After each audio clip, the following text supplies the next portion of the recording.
to do here.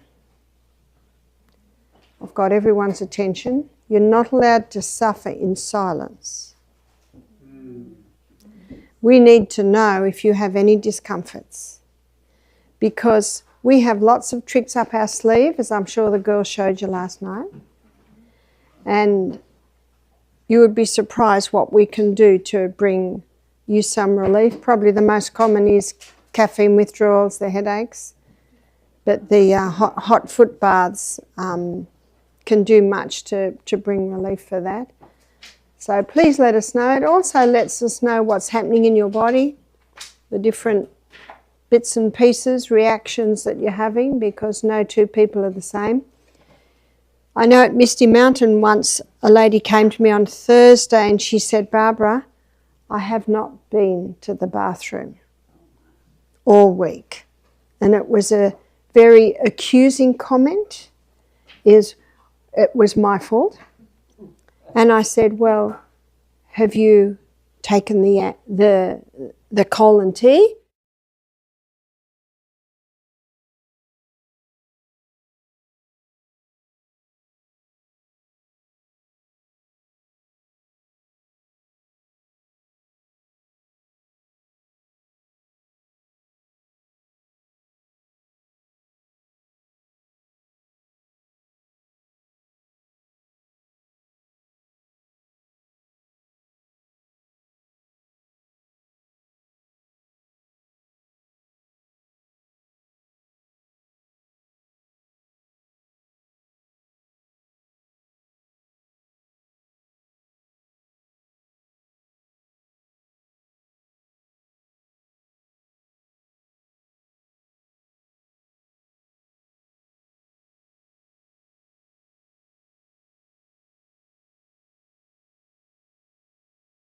We live in a body that's been designed to heal itself, and it will speak to us.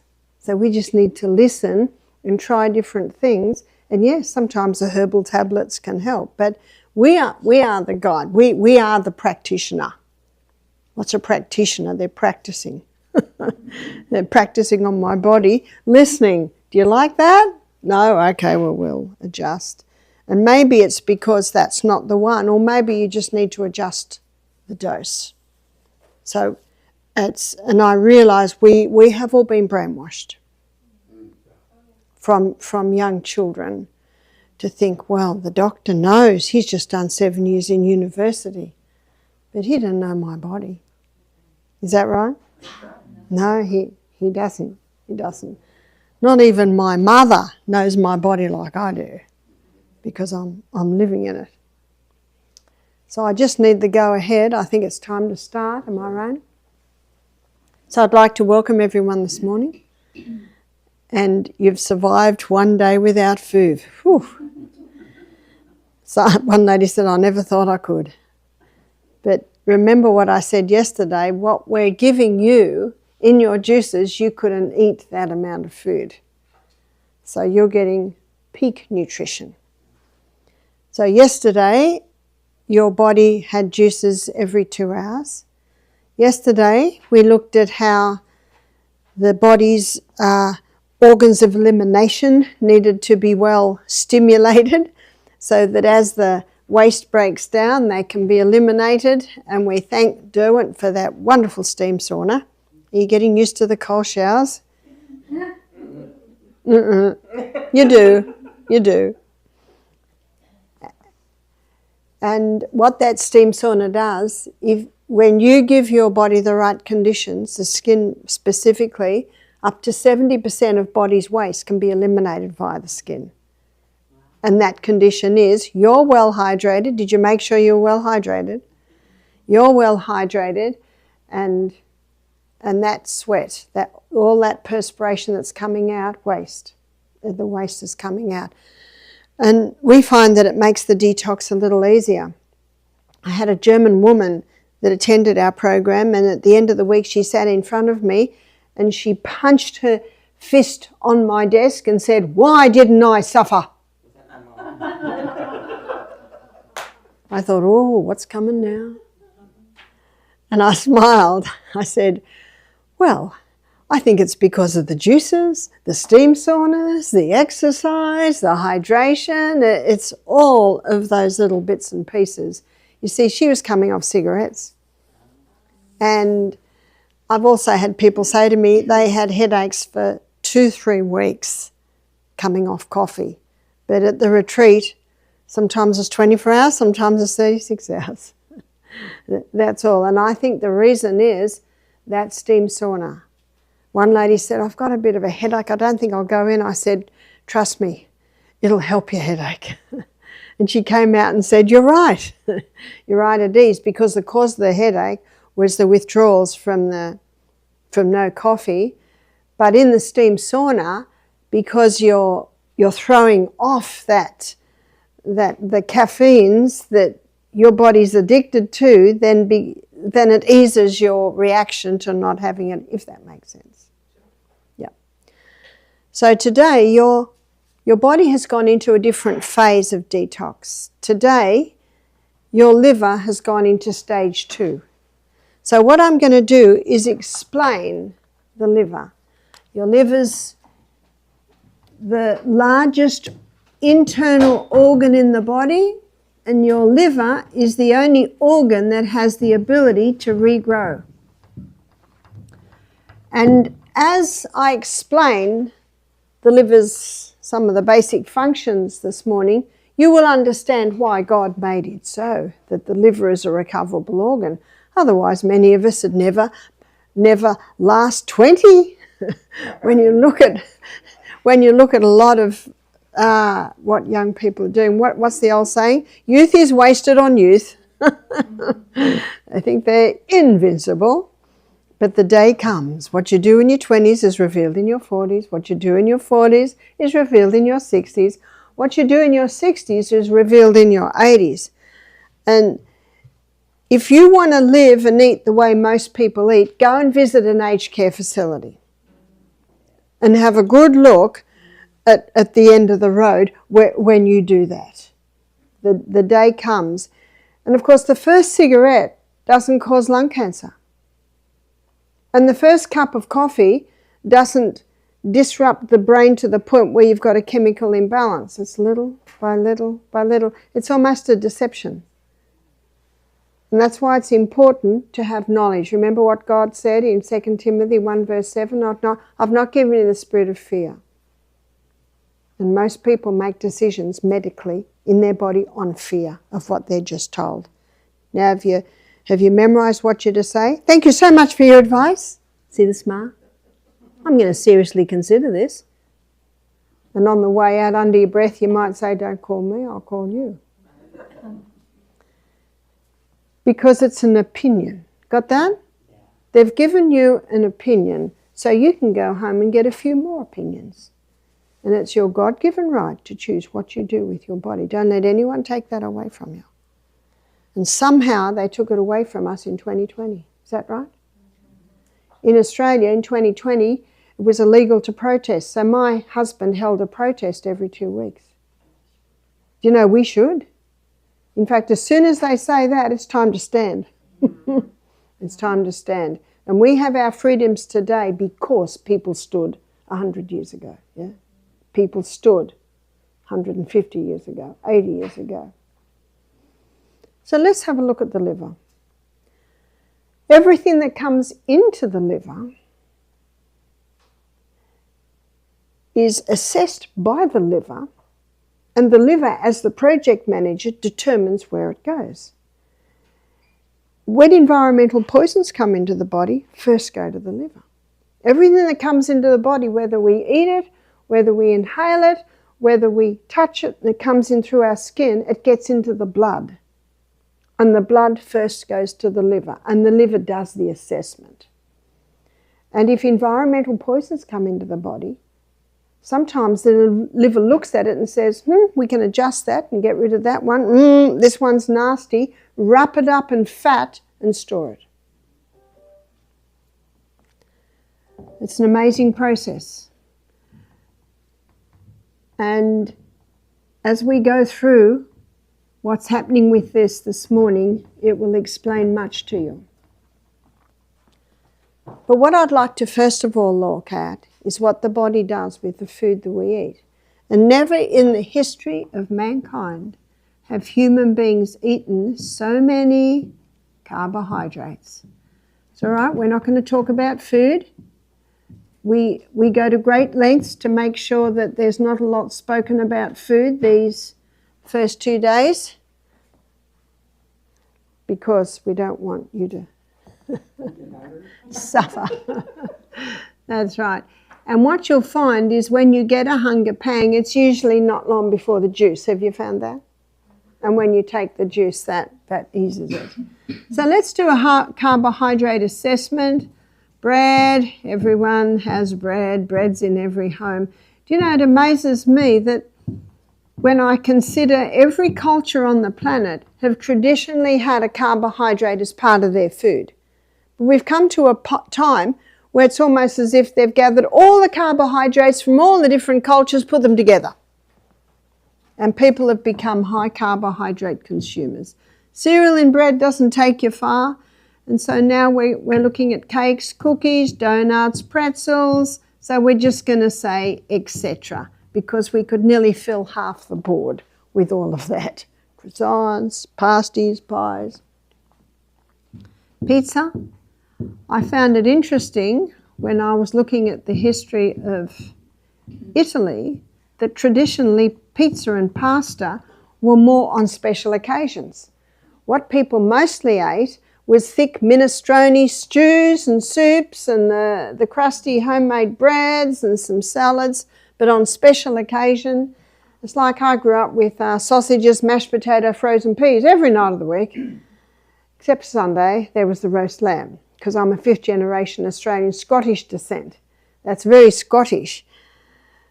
So the pizza and the pasta would be like the roast lamb on a Sunday, because it's a lot of work to make those. And you know, the lady's busy. She's got a little garden to keep. She's got washing to do, the house to clean. She hasn't got time to go into the great processes of making this. Rice is another high carbohydrate food, as is potatoes. And would you agree with me that Americans, I see it in England, I see it in Australia, they've become high carbohydrate consumers. And last and certainly least in nutritive value is the pure crystallized acid that's been extracted from the sugarcane plant. Now let me define this.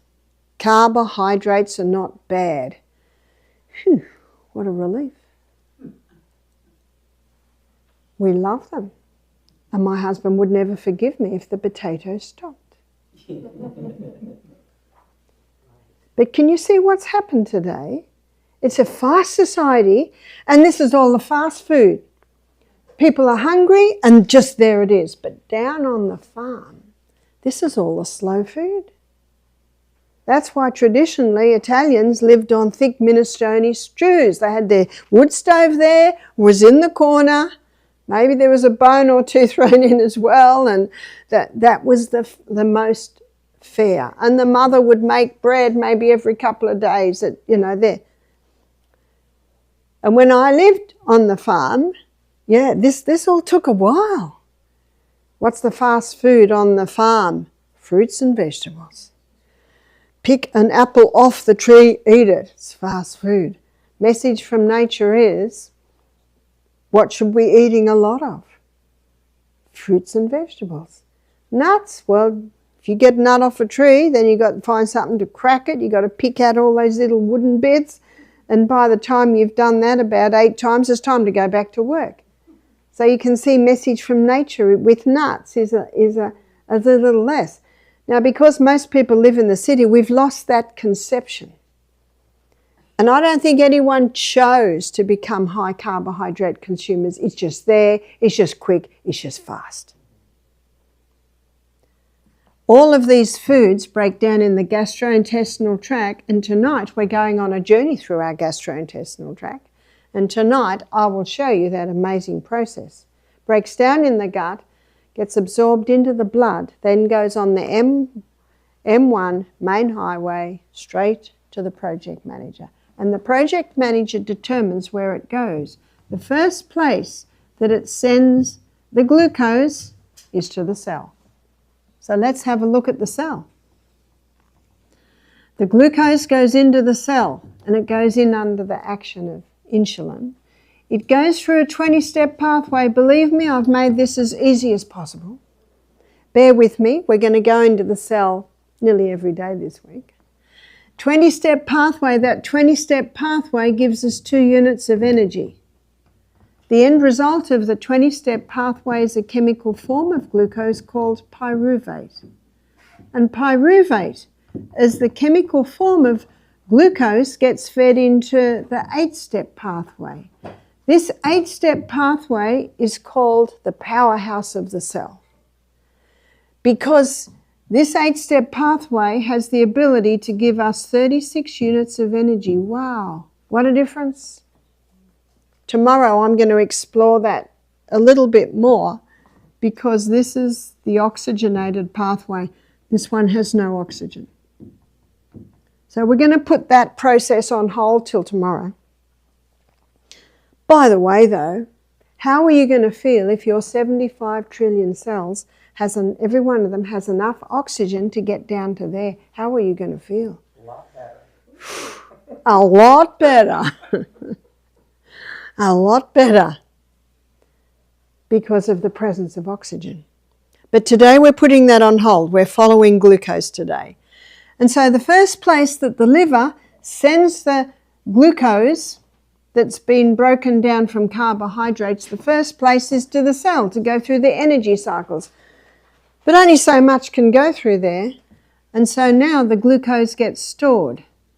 It gets stored as little molecules of glucose. Quick release glucose stores they are, and they're already sitting in your muscle cell. And they're called glycogen. Glycogen is a name given to quick release glucose stores.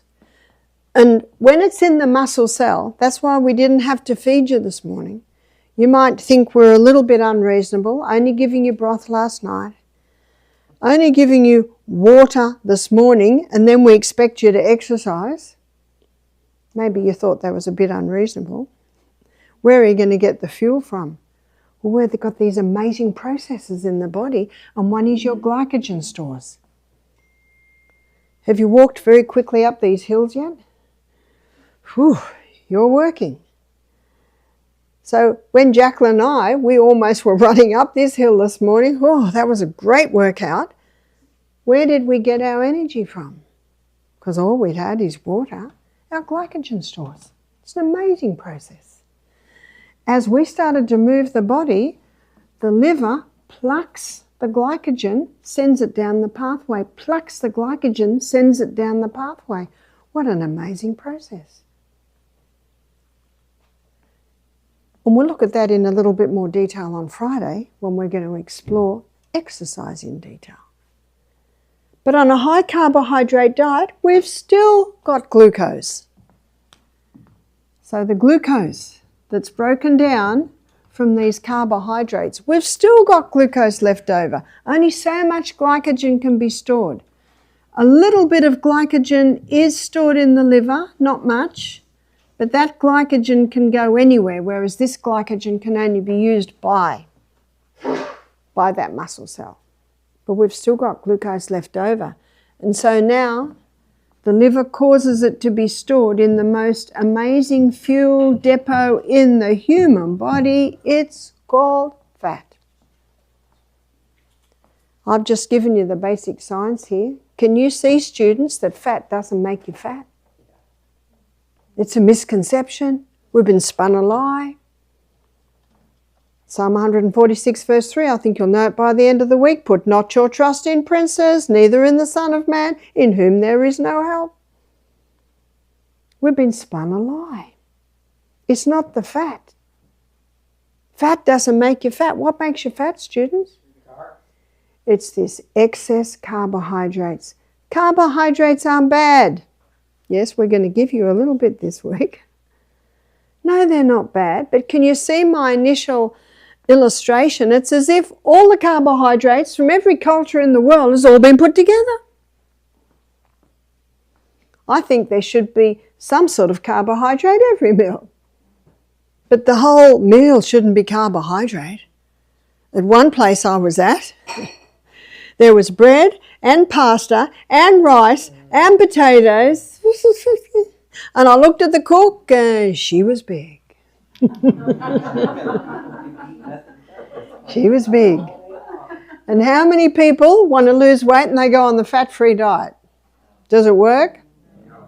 No, you know what happens? They get so hungry after 3 days they just run out and gorge and end up being bigger than when they started. Now, who first blew the whistle on this big time?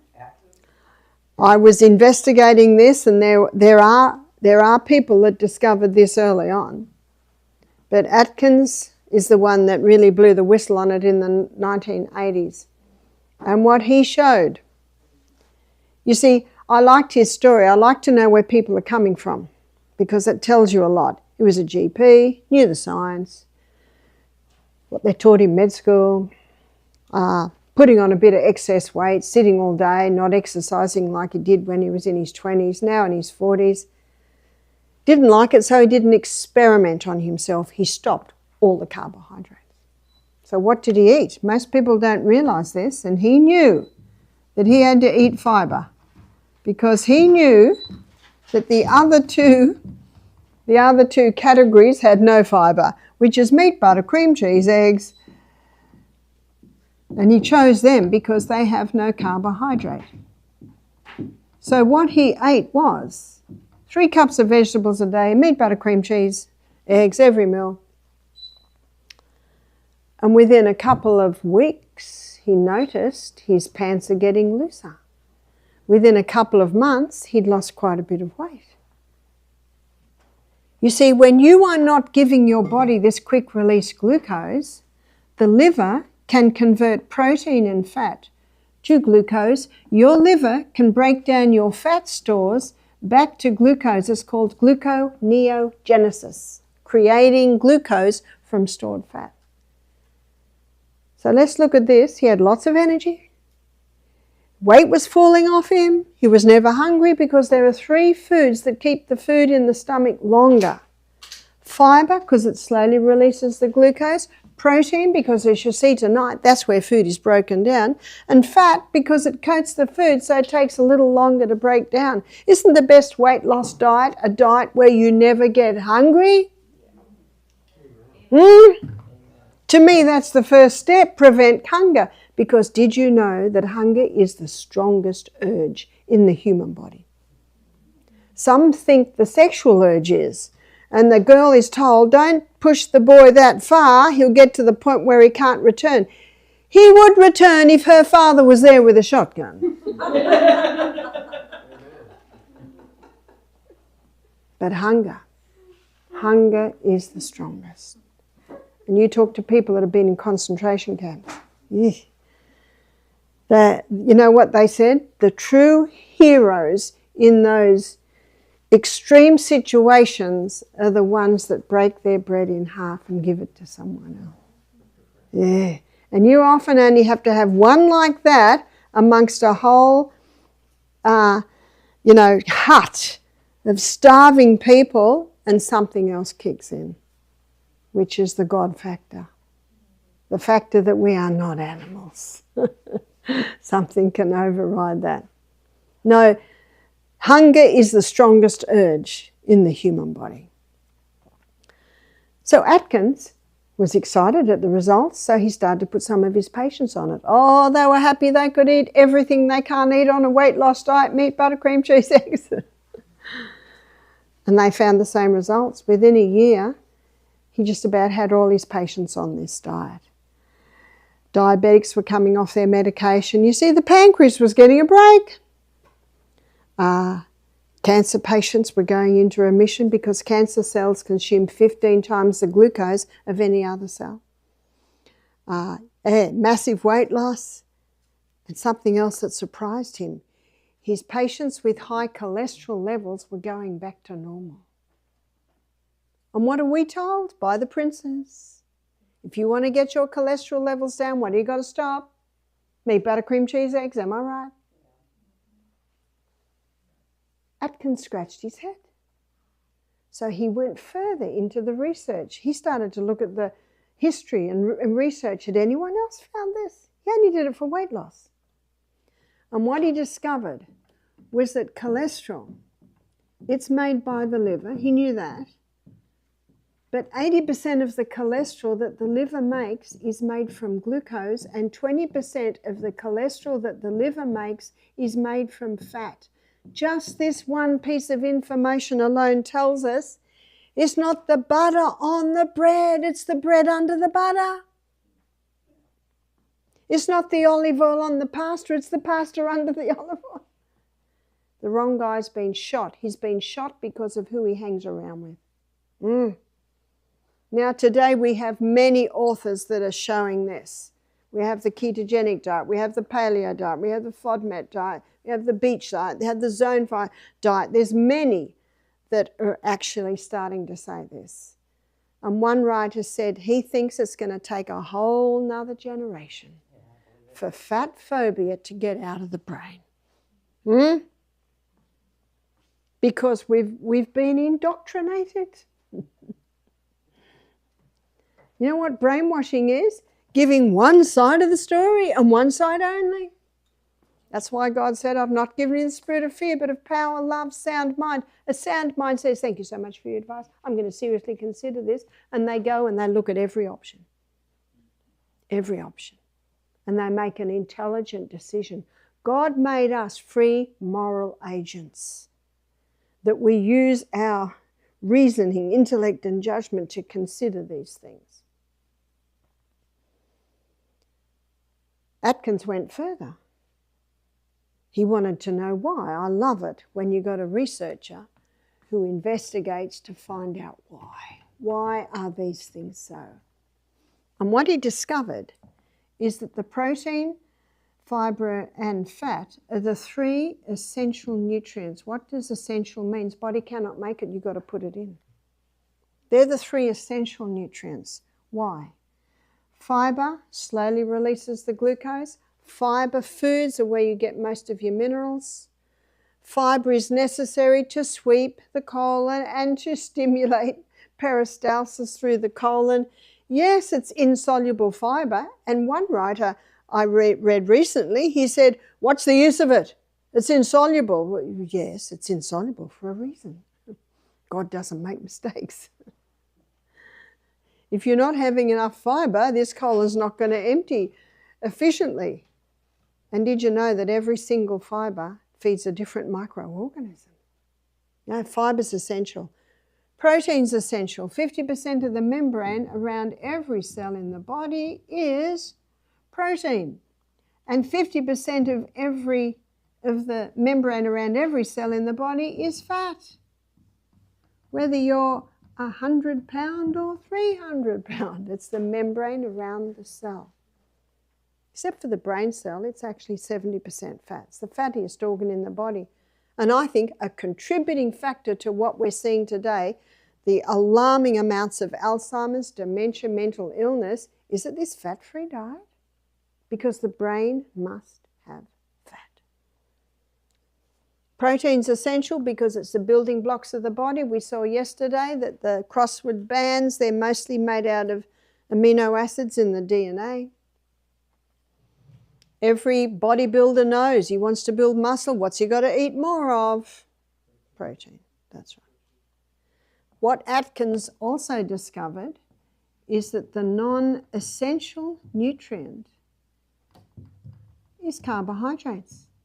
Now, this is a shock to many people. I was watching a documentary called Fat or Fiction.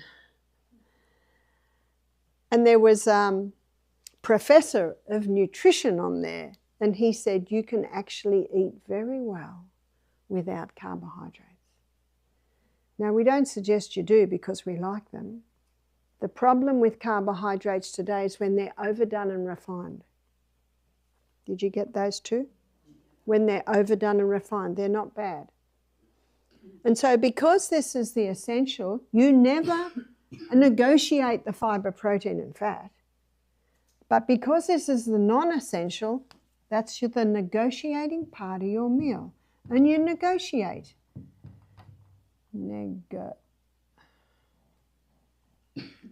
Once again, trying to say one thing and write another. Have you tried it? Negotiate. That's the negotiating part of your meal, is the carbohydrates. And the negotiations change depending on your size, depending on your weight, depending on your height, depending on your physical, mental output through the day, depending on your age, depending on your sex, but mostly depending on your health status. So if someone wanted to conquer diabetes very quickly, what would they drastically drop? Carbs. And what are diabetics told by the princes and the princesses to eat? High carb. And then take a shot of insulin. And then take a shot of insulin. The negotiations change depending on cancer. What would you drastically drop to conquer cancer? The carbohydrates. Yeah. If you wanted to lose weight fast, what would you drastically drop? Carbohydrates. Is it that simple? It actually is. It actually is. Okay, trick question. What would you do if you wanted to put on weight? Trick question. Protein. I don't know anyone that wants to put on fat. They want to put on. I get all the time, my child's too skinny. I say, send me a photo. Your child is perfectly normal. Ellen McPherson, very famous model. What do you think she looked like as a child? Scrawny. What do you think she looked like at 14? Skinny. Why do you think she looks so amazing now? Because she's slim. And sometimes a lady, she'll come up and she said, what can I do to put on weight? I said, you look great to me. Why do you want to put on weight? Do you know skinny is normal? It's normal. I'm not talking about the skeletons that were discovered in Auschwitz. You know, that's extreme. That is extreme. But because so many children are overweight today, skinny children that, people get concerned about, I say, they're the fastest runners. They're hardly carrying any weight. There. But all the diets that I have referred to, the protein and the fat are animal, and I eat plants. So how can you do it on a plant diet? Well, I always am intrigued as to the way God sees it. And in Genesis 1:29, God gives Adam and Eve some directions on the best food to eat. Can you improve on God? You cannot. So let's have a look. Genesis 1:29, we're going to look at the food. We're going to have a look at the protein content and the carbohydrate content. And God said, behold, I've given you every herb-bearing seed. So what's a herb-bearing seed? That's a grain. A grain is a herb-bearing seed. A legume is a herb-bearing seed. That's what some call beans. And a seed is a herb-bearing seed. So let's assess these herb-bearing seeds. Grain, wheat, rye, barley, oats, amaranth, buckwheat, quinoa, millet, so many grains. And these grains are high in protein, but they are also high in carbohydrates. How many on our carbohydrate list are from grain? Grain. We can do about 15 ticks for that one. Grain. The majority are from the grain department. That's why they're really slow foods, because they need processing to make them digestible. But in the city, they're just there. Legume, chickpeas, lima beans, black-eyed beans, cannellini beans, kidney beans, lentils. And if you go to an Indian food shop, you can get about 5 or 6 different types of even lentils. These are high in protein, but they are medium to low in carbohydrate. The fact is that the legume is approximately 1/3 the carbohydrate that you will find in your grain. Many people don't realize that. Seed, pumpkin seed, sesame seed, sunflower seed, and chia seed, flaxseed or linseed, high in protein, high in protein, low in carbohydrate. God said, behold, I've given you every herb bearing seed and every tree, and the which of the trees a fruit bearing seed. What's a fruit bearing seed? Your nut. All the nuts come from the fruit of a tree. Macadamia nut. Did you have some macadamia nuts last Sunday? Maybe you're dreaming about them. We feed you first so that so that we show you we will feed you again. Tomorrow is coming. It's coming. So many nuts. One lady said, oh, I'm on a weight loss diet and I can eat one macadamia nut a day. I said, I have 10 a meal. It's not the fat. It's not the fat. Cashew, almond, hazelnut, Brazil, pecan, you call it, pecan, walnut. High in protein, low in carbohydrate. And so to ensure that you're getting sufficient essential nutrients in fibre, protein and fat, and what beautiful little packages did God give us in these foods that have the essentials. And to ensure you don't overdo the non-essential, my suggestion is to decrease the grain part of the meal and increase the legume, seed, nut part of the meal. It can be as simple, instead of having a whole plate of pasta, you have a small amount of pasta, then a rich sauce with lentils and a big salad. And instead of having 3 cups of rice and 1 cup of lentil dal, you have 1 cup of rice and 2 or 3 cups of lentil dal in a salad. So it's just changing the proportions. Again, the carbs aren't bad. It's only when they're overdone and refined. So that's an easy way to do it. And we see many conquer many ailments. Diabetes, one of them. Cancer, another one. By doing this. And the meals that we give you from tomorrow on will be illustrations of how you can do this.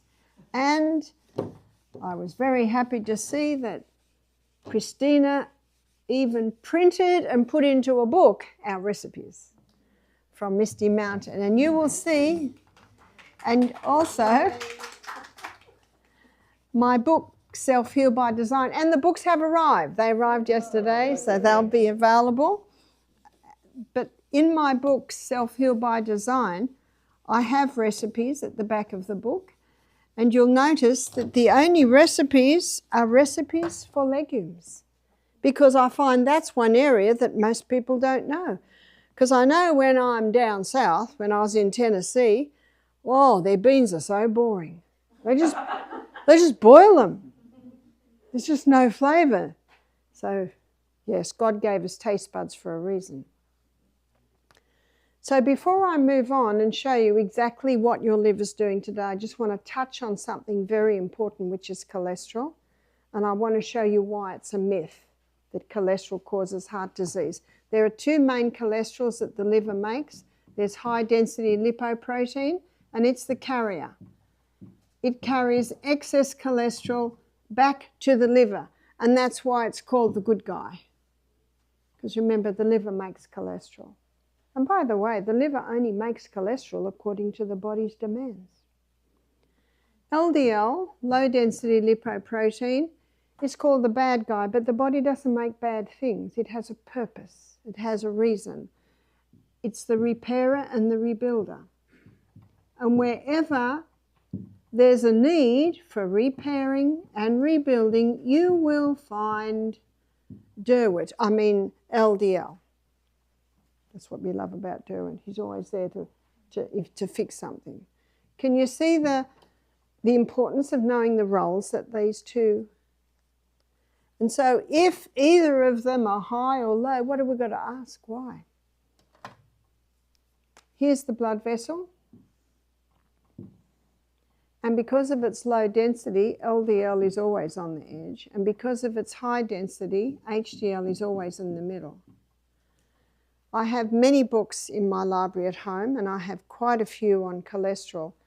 And the books I'm about to recite to you, the titles and the authors, they are all in Sustain Me, which you will have.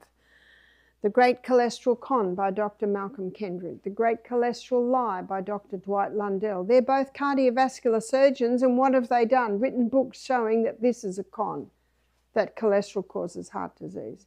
The Great Cholesterol Deception by Dr. Peter Dingle. The Great Cholesterol Myth by Johnny Bowden. The Great Cholesterol Hoax. We're running out of words. So Dr. Natasha Campbell McBride, she wrote a book called Put Your Heart in Your Mouth. And her first 3 chapters, she just shows what is damaging the arterial wall. So what damages the arterial wall? Environmental poisons. And they come in so many ways. They come in what we're washing our clothes in our fabrics. Because our skin, it opens and it takes those chemicals in. It comes in personal care products. It comes in the food we're eating. It comes in what we're washing our bathroom with, what we're washing our dishes in. It's everywhere, it's everywhere, it's everywhere. Yes, I'm exposed whenever I fly. I could sit on my mountaintop in Australia and go nowhere and maybe never be exposed. But you know what? This is not my final home. Jesus is coming soon. And so aren't you glad? That's the wonderful hope, the blessed hope it's called we have. And so what God has called me is to blow the whistle and show these environmental poisons and what they're doing. What they're doing is they're coming in and little by little they're damaging the endothelium cells.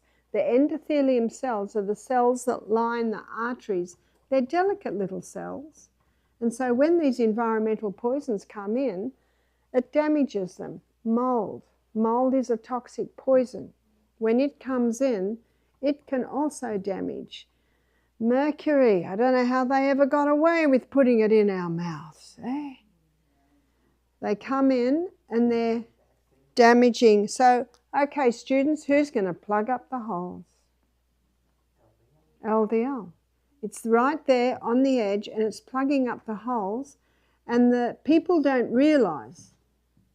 Do you know the Bible sweeps the curtain aside and it says that the great deceiver has deceived the whole world, and then it gives the name, that great dragon called the devil and Satan has deceived the whole world. Because isn't it a deception? It's a deception. That's why I love the Bible, because the Bible sweeps the curtain aside and shows us there is a deceiver. And if he came with pitchfork and horns, we'd set the dogs on him. But the deception comes in ways that we don't even realise, even in our clothes, even in our personal care product. And remember, it's not the first cigarette that causes lung cancer. And it's not the first dose of chemicals. It's day after day, after week, after month, after year. And what's happening in the arteries? They're building up and up and up. To say that cholesterol causes heart disease is like saying that the fire trucks are causing the fire. Well, they must. They're the one common denominator at every fire. Have you noticed? Can you see that reasoning power? So what causes heart disease? It all started with the Industrial Revolution. In the Industrial Revolution, that's when heart disease began. People have always eaten fat. Am I right? Yeah. The South Pacific Islanders, they ate coconut every meal. They never had heart disease until the white man come with his lethal whites, white rice, white bread, white sugar, white flour. That's when the heart disease began. But what also happened in the Industrial Revolution, they started to create fabrics out of chemicals. There's the nylon, acrylic, polyester. And they started to extract oil from hard seed. And in the extraction process, it damages the oil. So you go into a supermarket, you know those clear plastic bottles with the soy oil, the peanut oil, the safflower oil, the canola oil. Don't touch them. Don't touch them. Yeah, the vegetable, the cheap ones, don't touch them. Don't touch them. In fact, the money the money you make, because you're not going to drink alcohol or caffeine, or if you do eat meat, it's rare, you'll save and you'll be able to buy better quality food. I saw a sign one day, a young man with his smart car, he said, I only want the best fuel for my car. And I thought, does he say that about this body? I only want the best fuel for my body. And people say to me, how do you keep up the pace? I said, there is a formula. And I keep to the formula and I can keep up the pace. And one is, I only want the best fuel for my body. Some people might roll their eyes and say, oh, that woman's fussy, but hey, would you put cheap fuel in a car you've just paid $500,000 for? No way.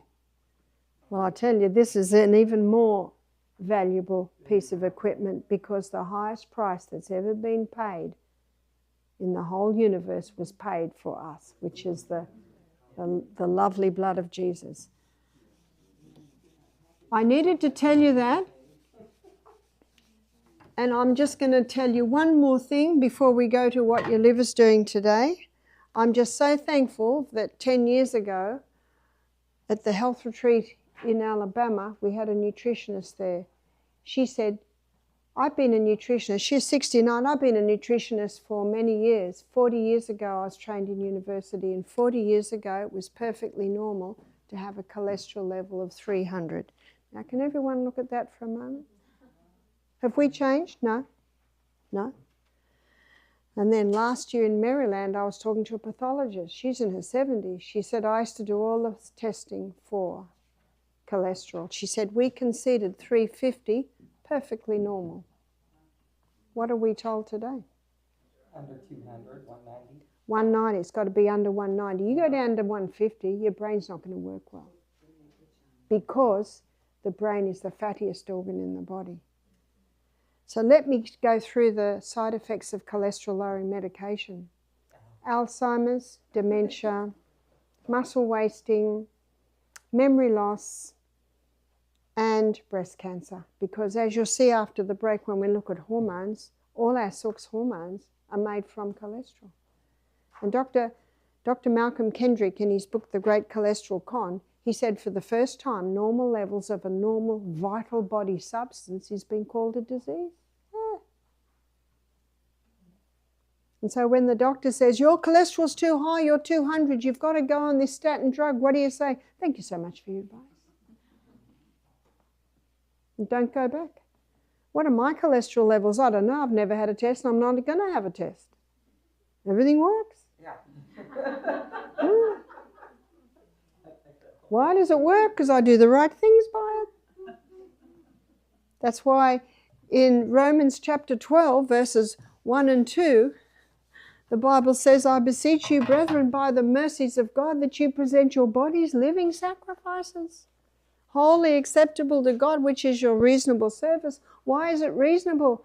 Because when you live in a body that works, who's the winner? We are. Isn't that true? But remember, we've been brainwashed and we've been spun lies. And that lecture that I gave yesterday, where I told you the truth on the shots, if that went up on YouTube, it would be taken down within 20 minutes. That's why I say the word shot, because if that V word goes in, where's free speech? Yeah. We're not giving you enough food to run on. You might say, I'm so glad you realise that. We're not giving you enough food to run on.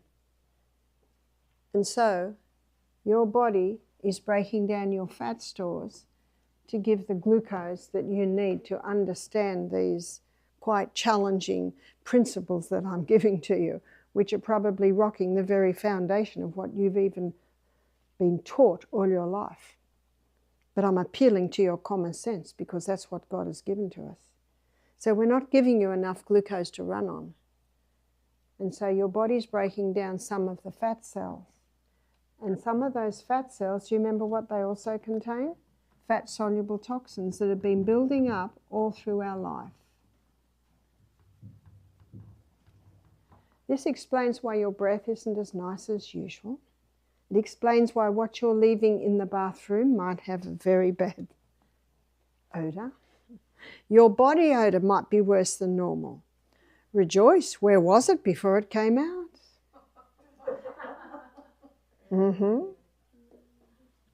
We've got lots of water here.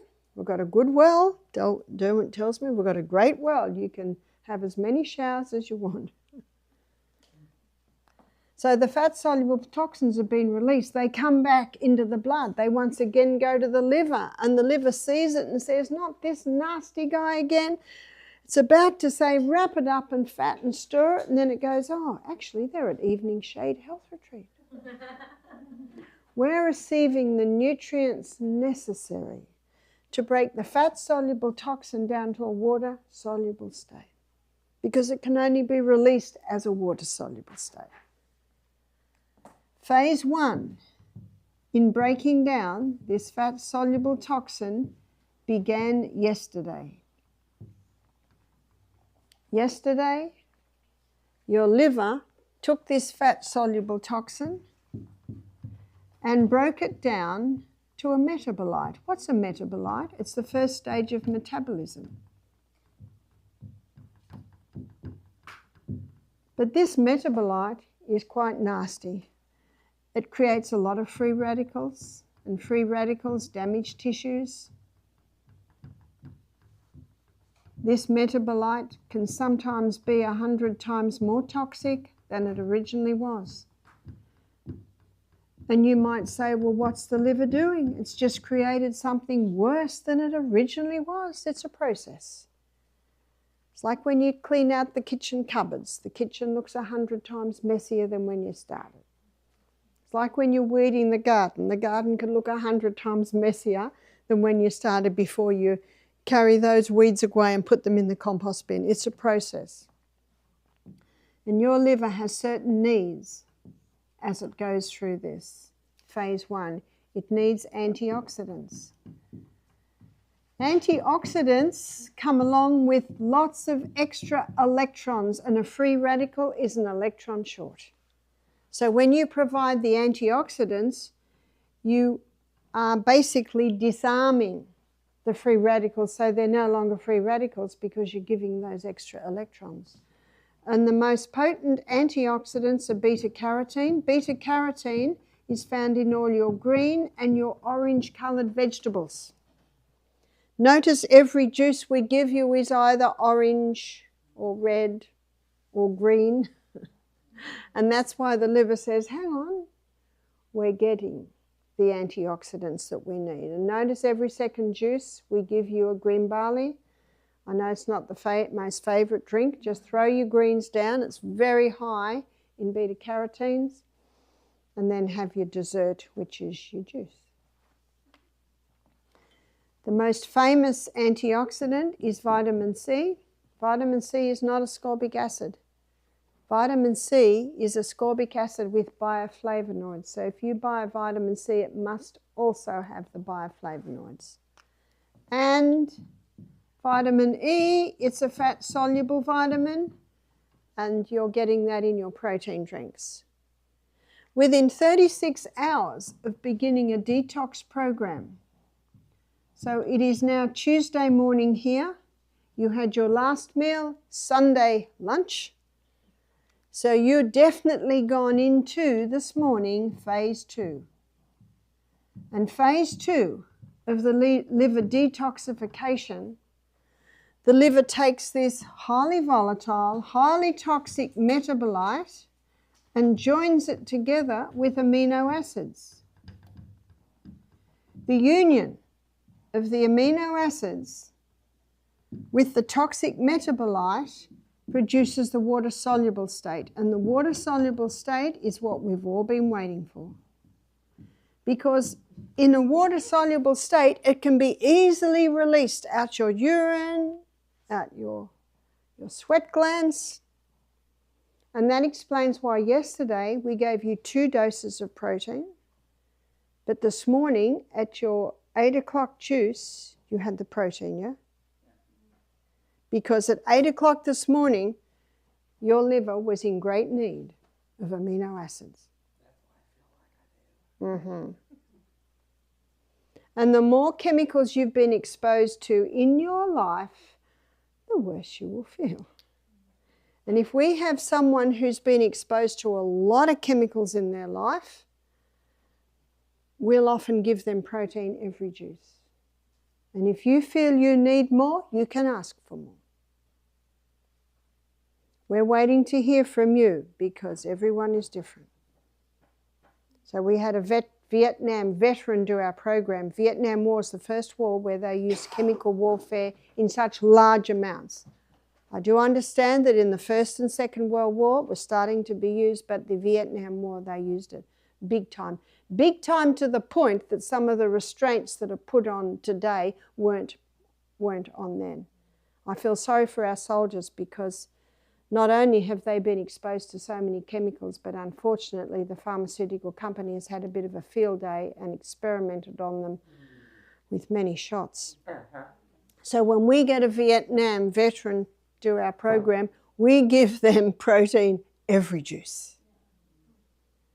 Because those amino acids are needed to join together with that toxic metabolite to produce the water-soluble state. We had one Vietnam veteran come. He said, my doctor told me never to lose weight. Why did the doctor say that to him? Because he knew what was stored up in here. And he came to us and he said, I have heard that you scientifically detoxify us. What does he mean by scientifically? We've analysed exactly what's happening. And by the way, this 3-phase of the liver detox has only been known since the early 2000s. And people could get away with a water fast 100 years ago because the Industrial Revolution hadn't quite hit and we weren't exposed to the chemicals that we are today. We need more protein today than any generation who's ever lived on the planet because we are exposed to more fat-soluble toxins today than any generation that's ever lived on the planet. Phase 3. Phase 3 happens in conjunction with Phase 2.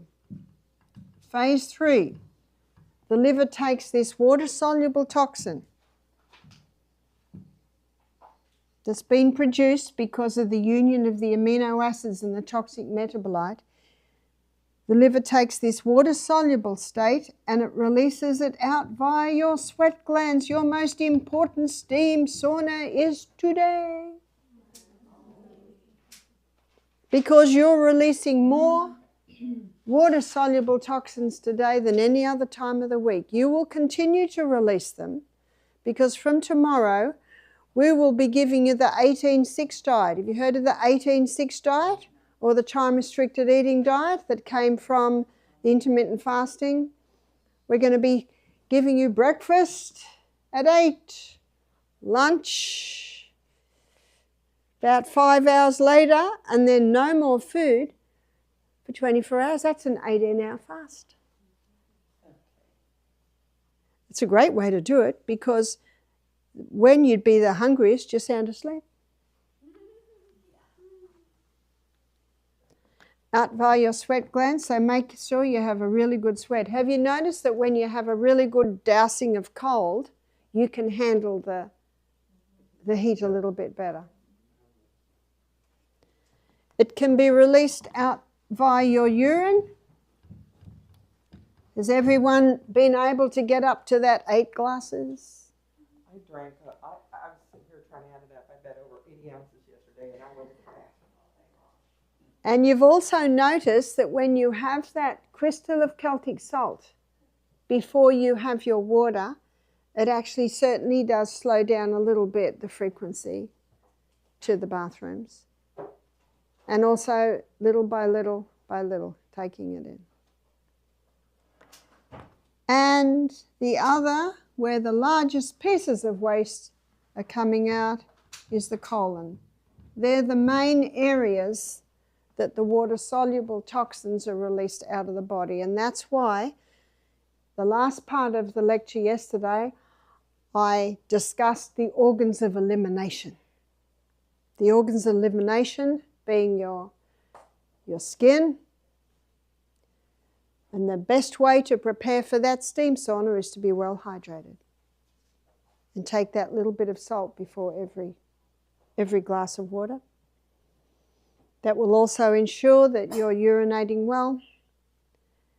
And let us know if you need more colon tea or less colon tea.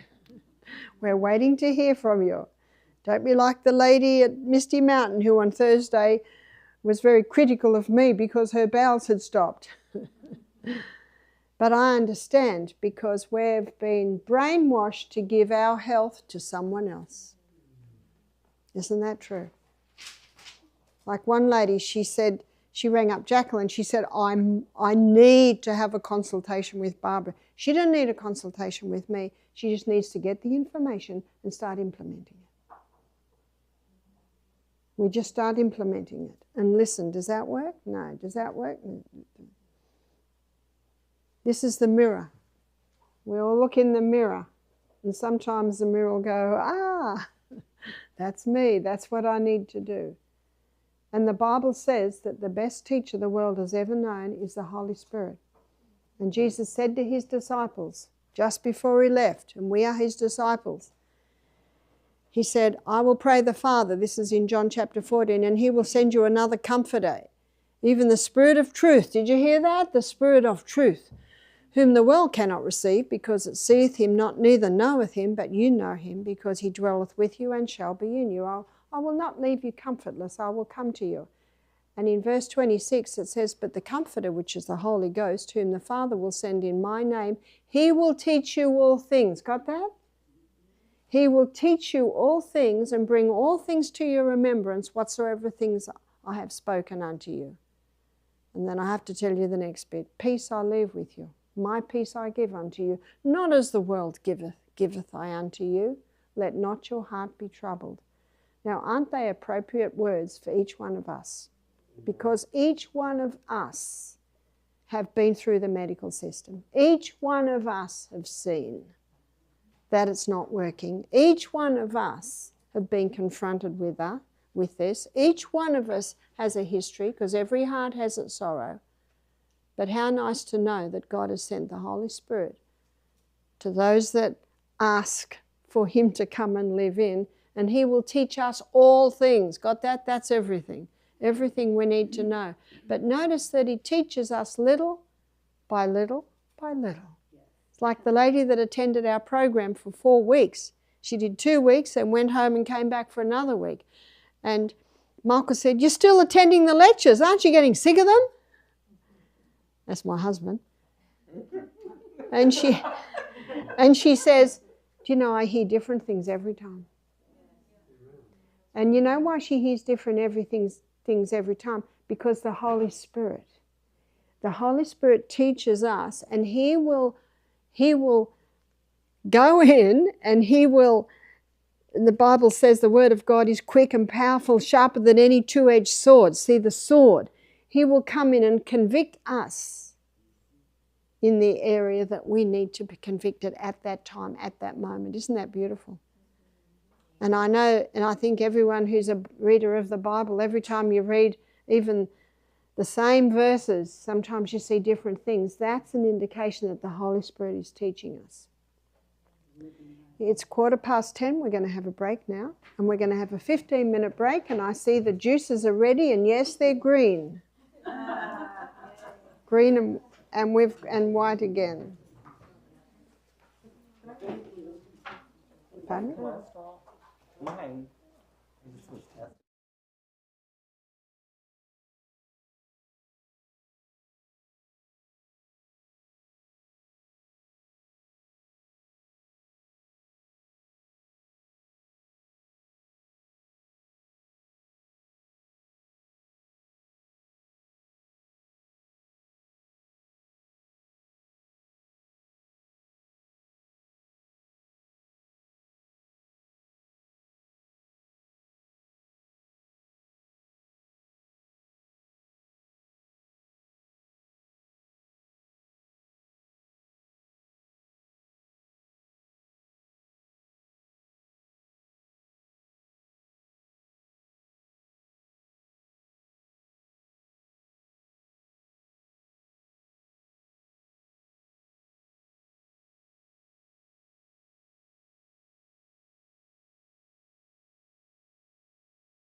I think that's one of my favourite, the apple and ginger. It's very nice, very nice. Ginger settles stomach, ginger's anti-nausea, and ginger can also help with inflammation in the body. What I'm going to be talking about now is hormones, and this is often the missing link in people's health. I've had people say to me, but I go to bed early, but I drink all my water, but I eat all the organic food. So I say, well, it's not the water and it's not the food, is it?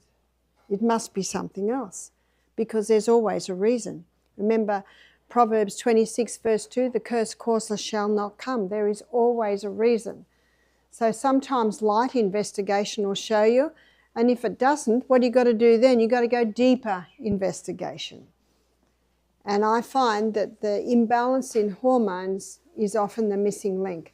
So I'm going to begin by taking you through some of the symptoms of a female having a hormonal imbalance, and then we're going to have a look at male having a hormonal imbalance. Female is when a young girl gets her periods at 8 or 9 years of age, or even 10. Do you know what normal is? 16 to 18, and you hardly ever hear of that today. But there can be many different symptoms, and just as different as we all are, the symptoms can be different. Another symptom can be very heavy periods, very painful periods, premenstrual tension. Isn't it great that that's not normal? And also lumps in the breasts, calcified deposits in the breast, depression, also thyroid problems, heart disease. Let's go a little bit more serious. Breast cancer, uterine cancer, ovarian cancer, cervical cancer. These are some of the symptoms of a woman having a hormonal imbalance.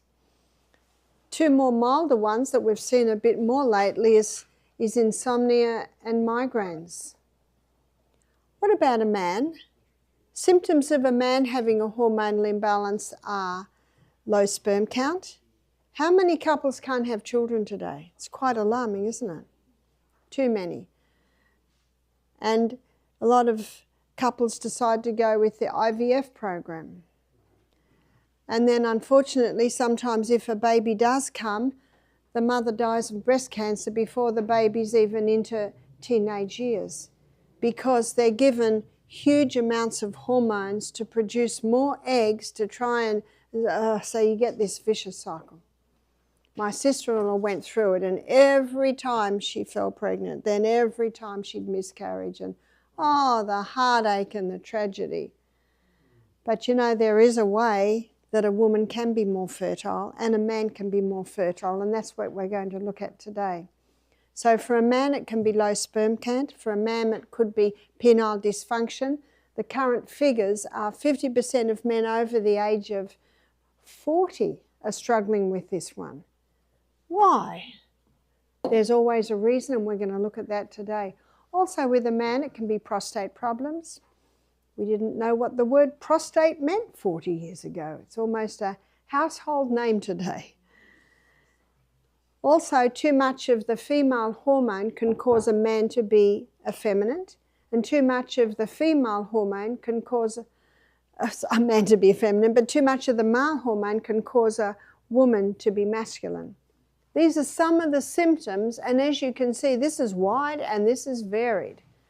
So what I'm going to do is I'm going to take you through the monthly cycle and show you what the cycle should look like, show you how the hormones should work, and then we're going to have a look at what throws the cycle out. And then we're going to finish by showing how you can bring everything back into balance. Isn't that good news? You see that God designed the body to run according to precision balance. And when that balance is thrown out, all manner of different problems arise. Notice what our sex hormones are made from. Cholesterol. If the cholesterol levels go below 150, that person's going to have trouble making their sex hormones. It can be a scary thing for someone to suddenly stop taking the cholesterol-lowering medication, especially when the doctor has told them that if they stop, they may die. if you are on cholesterol-lowering medication and you do choose to stop, because remember it is your right, there will be a side effect. Your memory will return. That's the only side effect. So there's no danger in stopping it. One lady said, well, what can I do to replace it? I said, why do you need to replace it? We need our cholesterol. We need it. It's a myth. Put not your trust in princes, neither in the Son of Man, in whom there is no help. Then the Bible tells you why. His breath goes forth, he returns unto his earth. In that very day his thoughts perish. Look at the next verse, verse 5. Happy is he that hath the God of Jacob as his help, whose hope is in the Lord his God, that made heaven, earth, sea, and all that in them is, that's us, which keeps truth forever. What a comparison. God says why you shouldn't be trusting princes, they're just a man. And why happy is he that hath the God of Jacob as his help, who sends us that Holy Spirit to guide us and teach us in the way we should go. From cholesterol, the body makes pregnenolone. And pregnenolone is the precursor for a very important hormone called progesterone. One of the reasons progesterone is so important is progesterone is given the name mother. The reason progesterone is given the name mother is because it's from progesterone that the son and the daughters come. So what are the son and the daughter? The son is testosterone. So whether it be male or female, both have a mother. And that mother is progesterone. And from progesterone come 3 estrogens. We'll just call it estrogen here because they're the estrogen sisters. And we'll look at that in a minute. Also from progesterone, mother hormone, come the adrenal hormones. They're your fight and flight hormones.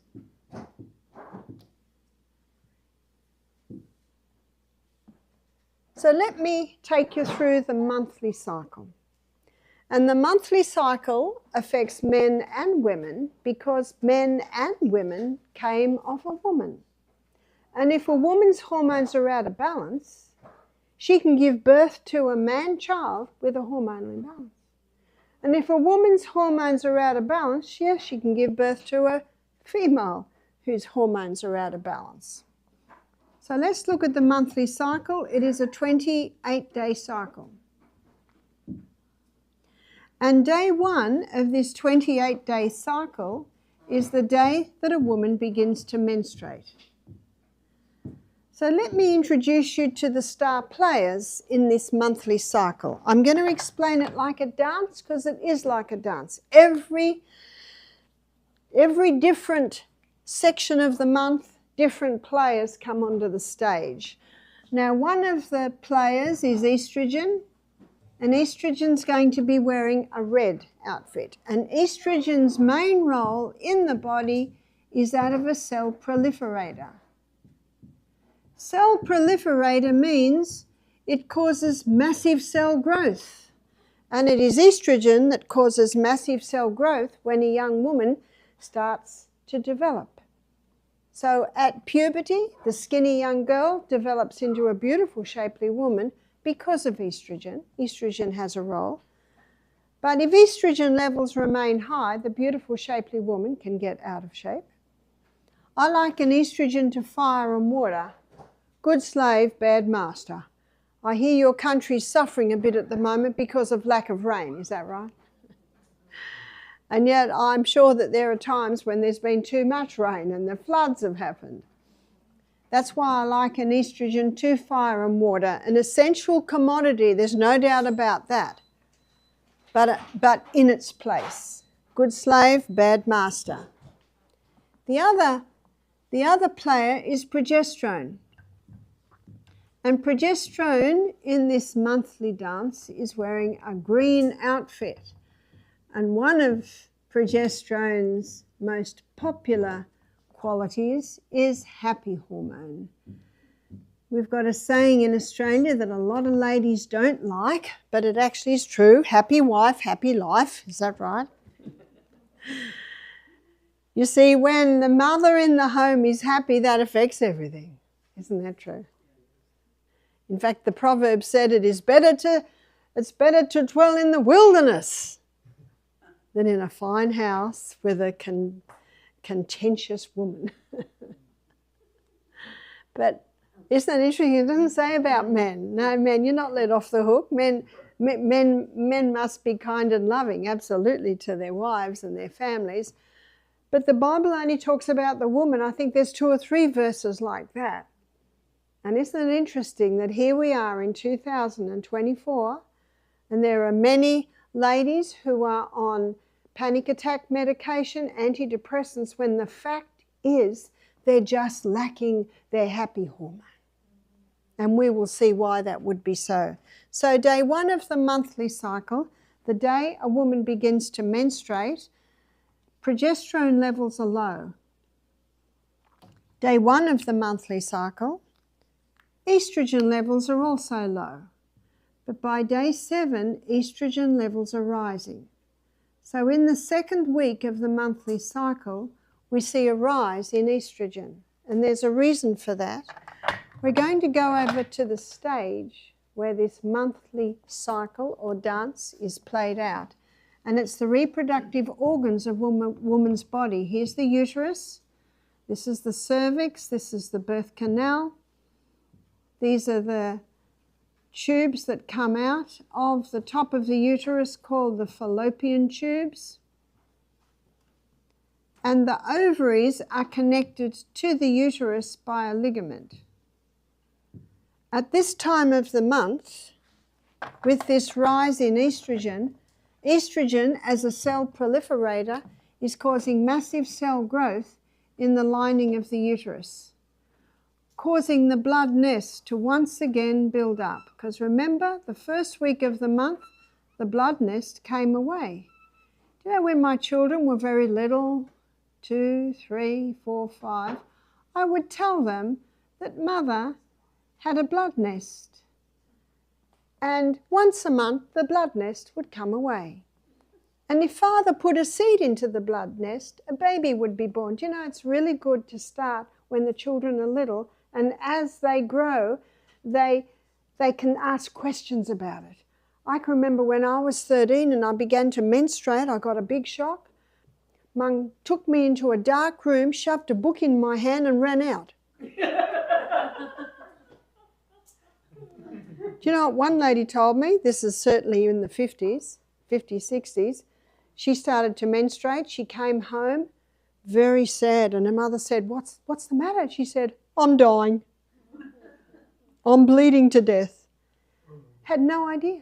And that's why it's nice to keep the channels open and just talk about such things very, very simply from a young age. Unfortunately today we've gone to the other extreme. And I was visiting my sister, and one of her girls was watching a movie in the middle of the day, and I went in, and the child is 10, and there's a sex act. A naked woman on top of a man, and I said, oh. And I walked out of the room and she laughed. She said, I'll fast forward it for you. She's 10. So what's happening is children are being exposed. See, we've gone to the other extreme.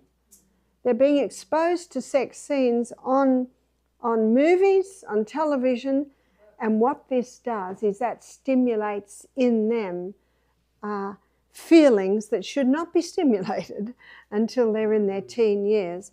And the other aspect, which is very, very sad, is sexual abuse.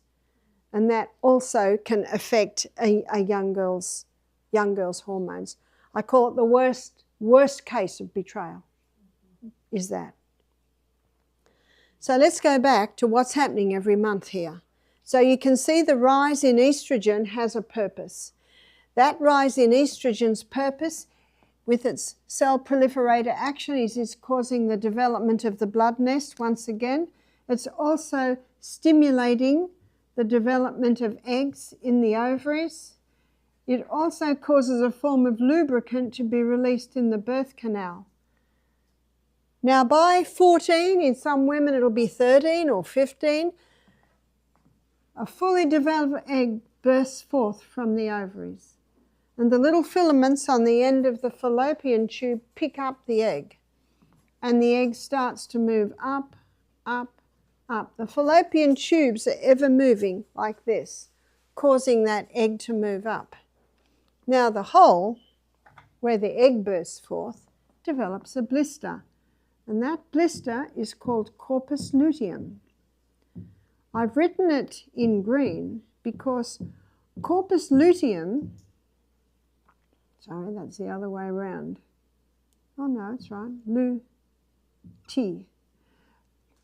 Corpus luteum is the main site of progesterone production in a woman's body. Can you see the importance of a woman ovulating every month? Because when she ovulates every month, the release of the egg, corpus luteum is made.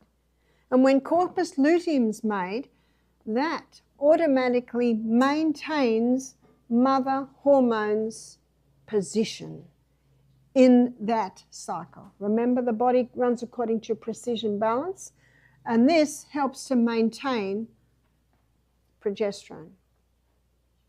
And so by day 14, with the development of corpus luteum, we now have a rise in progesterone.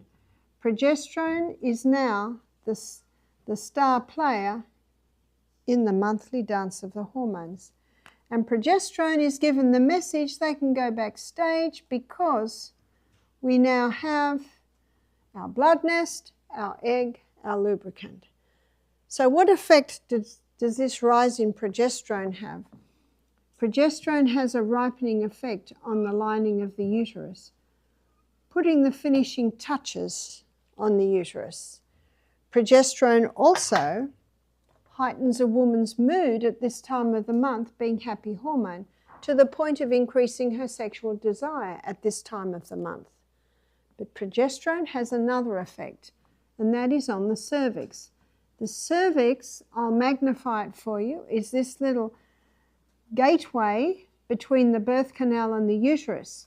And when a woman is in labour, that cervix shrinks right up and then bit by bit pulls right up, and the midwife tests if she can get 5 fingers into that, the baby's ready to come through.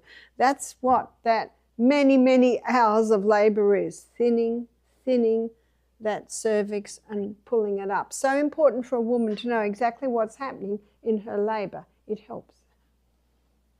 So let's look at the cervix. It's a soft little cushion and it's got a hole in the middle.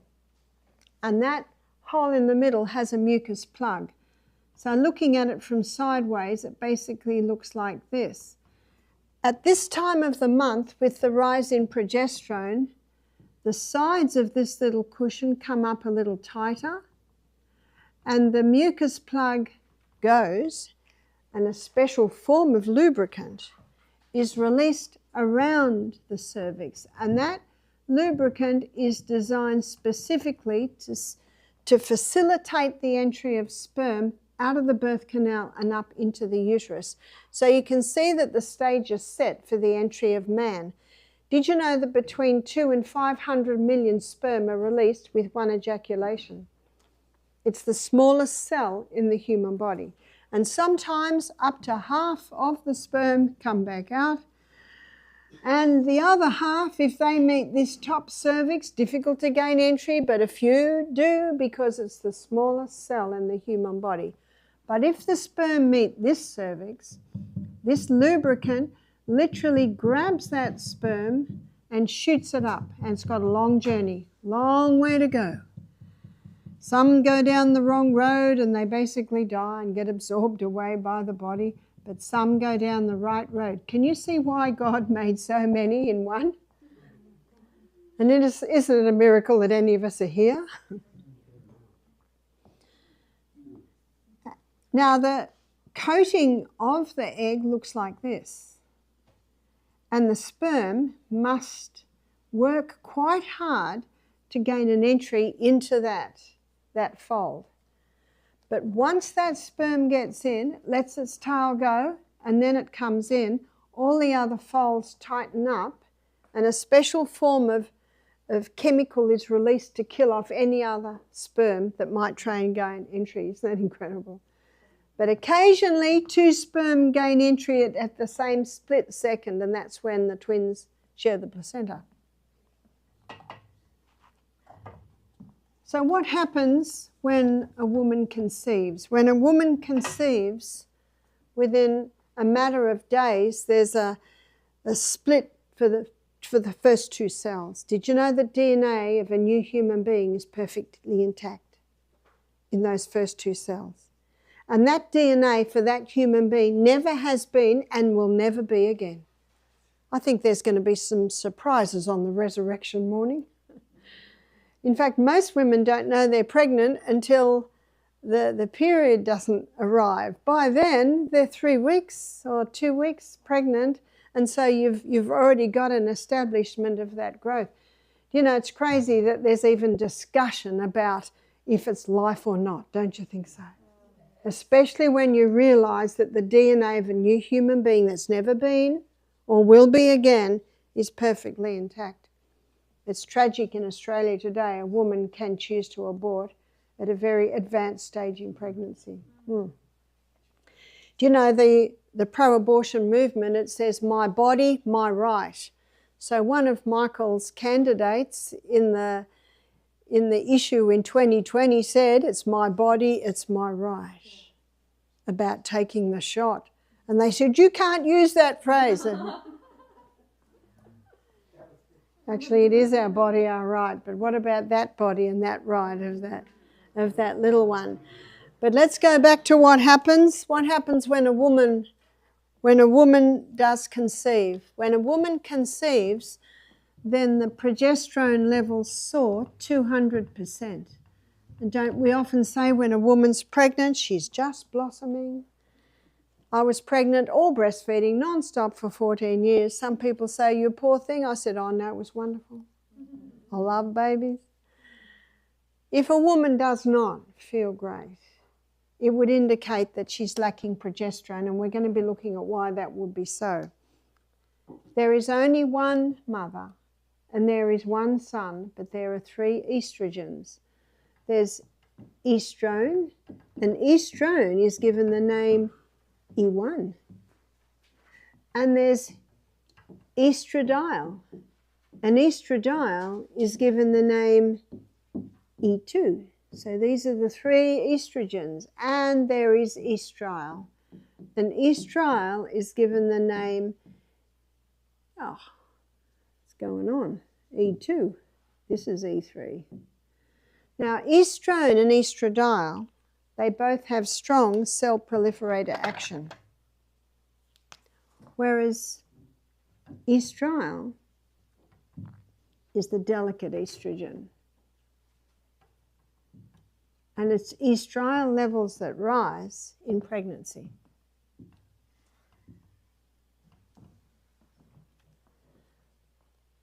Let me comment for a moment on sperm. When sperm enters a woman's body, it is an alien to a woman's body. And so a woman's immune system rises to attack it. But when sperm goes through the prostate gland of a man, it takes on an immune suppressant property. So when woman's immune system rises to attack, the immune suppressant property of sperm knocks back her immune system, and so sperm survives. But woman's body has memory. And every time her husband enters her, her immune system rises and it says, oh, it's all right, it's husband, we'll just stand back. But can you imagine how dangerous it can be in a woman if she has multiple partners? It can have a very damaging effect on her immune system. And what is even more damaging, maybe equal or even more, is in the area of anal sex. So sperm entering an area where it should never enter, having a devastating effect on the immune system. But what I'd like to look at now is what causes the imbalance. It began in 1957. Does anyone remember maybe most of you weren't alive then.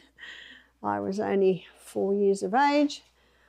What happened in 1957? The first contraceptive pill was introduced to women.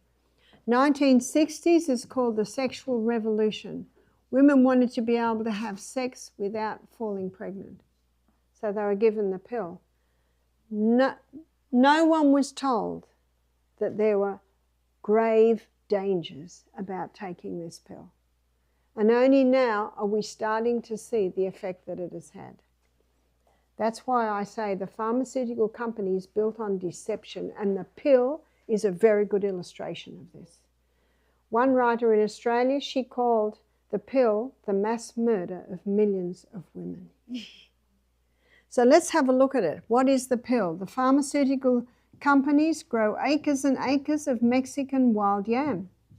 In a laboratory, Mexican wild yam converts its plant chemical, so the Mexican wild yam contains a plant chemical called diosgenin. And in a laboratory, that diosgenin is converted to progesterone. It's called progesterone because it has an identical molecular structure to the progesterone that a woman's body makes. So the pharmaceutical company can't patent that, just like they can't patent sodium bicarbonate. And so they add a few more atoms in one area and they come up with a synthetic estrogen. They add a few more atoms in another area and come up with a synthetic progesterone. You see, in the 1960s,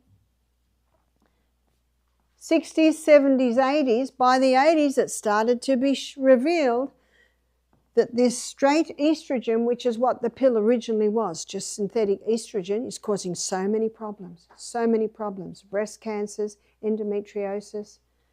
And so I think it was the early 90s they started to put synthetic progesterone in. See, there again is an acknowledgement, the fact that they had to do that. Has that helped? Not at all. Because synthetic progesterone just competes with our progesterone on the receptor side on the cell. So what happens with a woman is she'll take the pill for 3 weeks a month. So for 3 weeks a month, with these synthetic hormones going in, it causes a disruption and the body thinks, what's going on? Must be pregnant. So it stops releasing the egg. And that's why she doesn't fall pregnant. And because she stops releasing the egg, corpus luteum is not made. And then for 1 week, she takes a sugar pill. And when she takes the sugar pill, the body goes, oh, we're not pregnant. So it does a token bleed. And then the woman goes back on the pill and, oh, I'm pregnant again. Can you see what it's doing to the body? And this is what's happening. Month after month on the pill with the synthetic estrogen, where's estrogen going? It's rising. Month after month on the pill, no ovulation, no corpus luteum. Where's progesterone going? Estrogen, good slave, bad master, has become the master. Progesterone, where's it gone? And by the way, at the end of the cycle, both of these levels of progesterone and estrogen drop. And when they drop, the blood supply to the uterus is cut, and that's when the blood nest comes away. So that's the cycle. But now we're looking at what throws it out. So the pill, with its synthetic estrogen, causing estrogen to rise, the pill that stops ovulation, so corpus luteum's not being made, where's progesterone? Down there. Estrogen, with its cell proliferator action, causing too much endometrium, that's the name of the lining of the uterus, too much endometrium, now it starts to wander all through the abdominal wall. It's called endometriosis.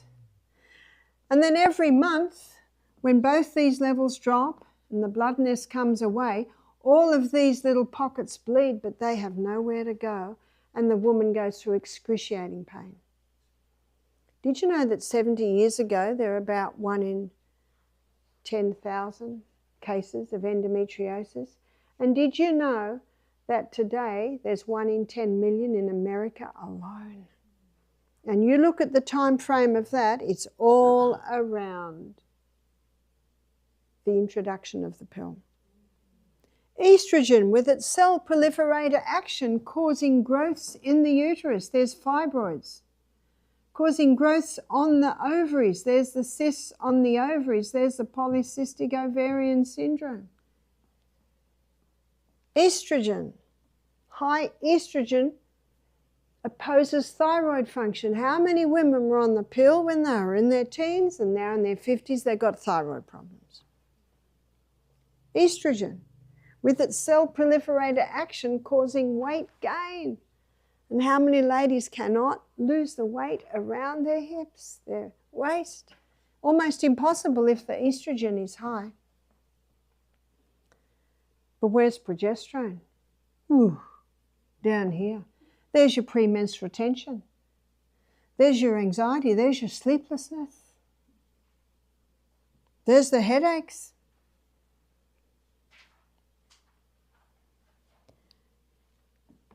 Now the woman goes through menopause.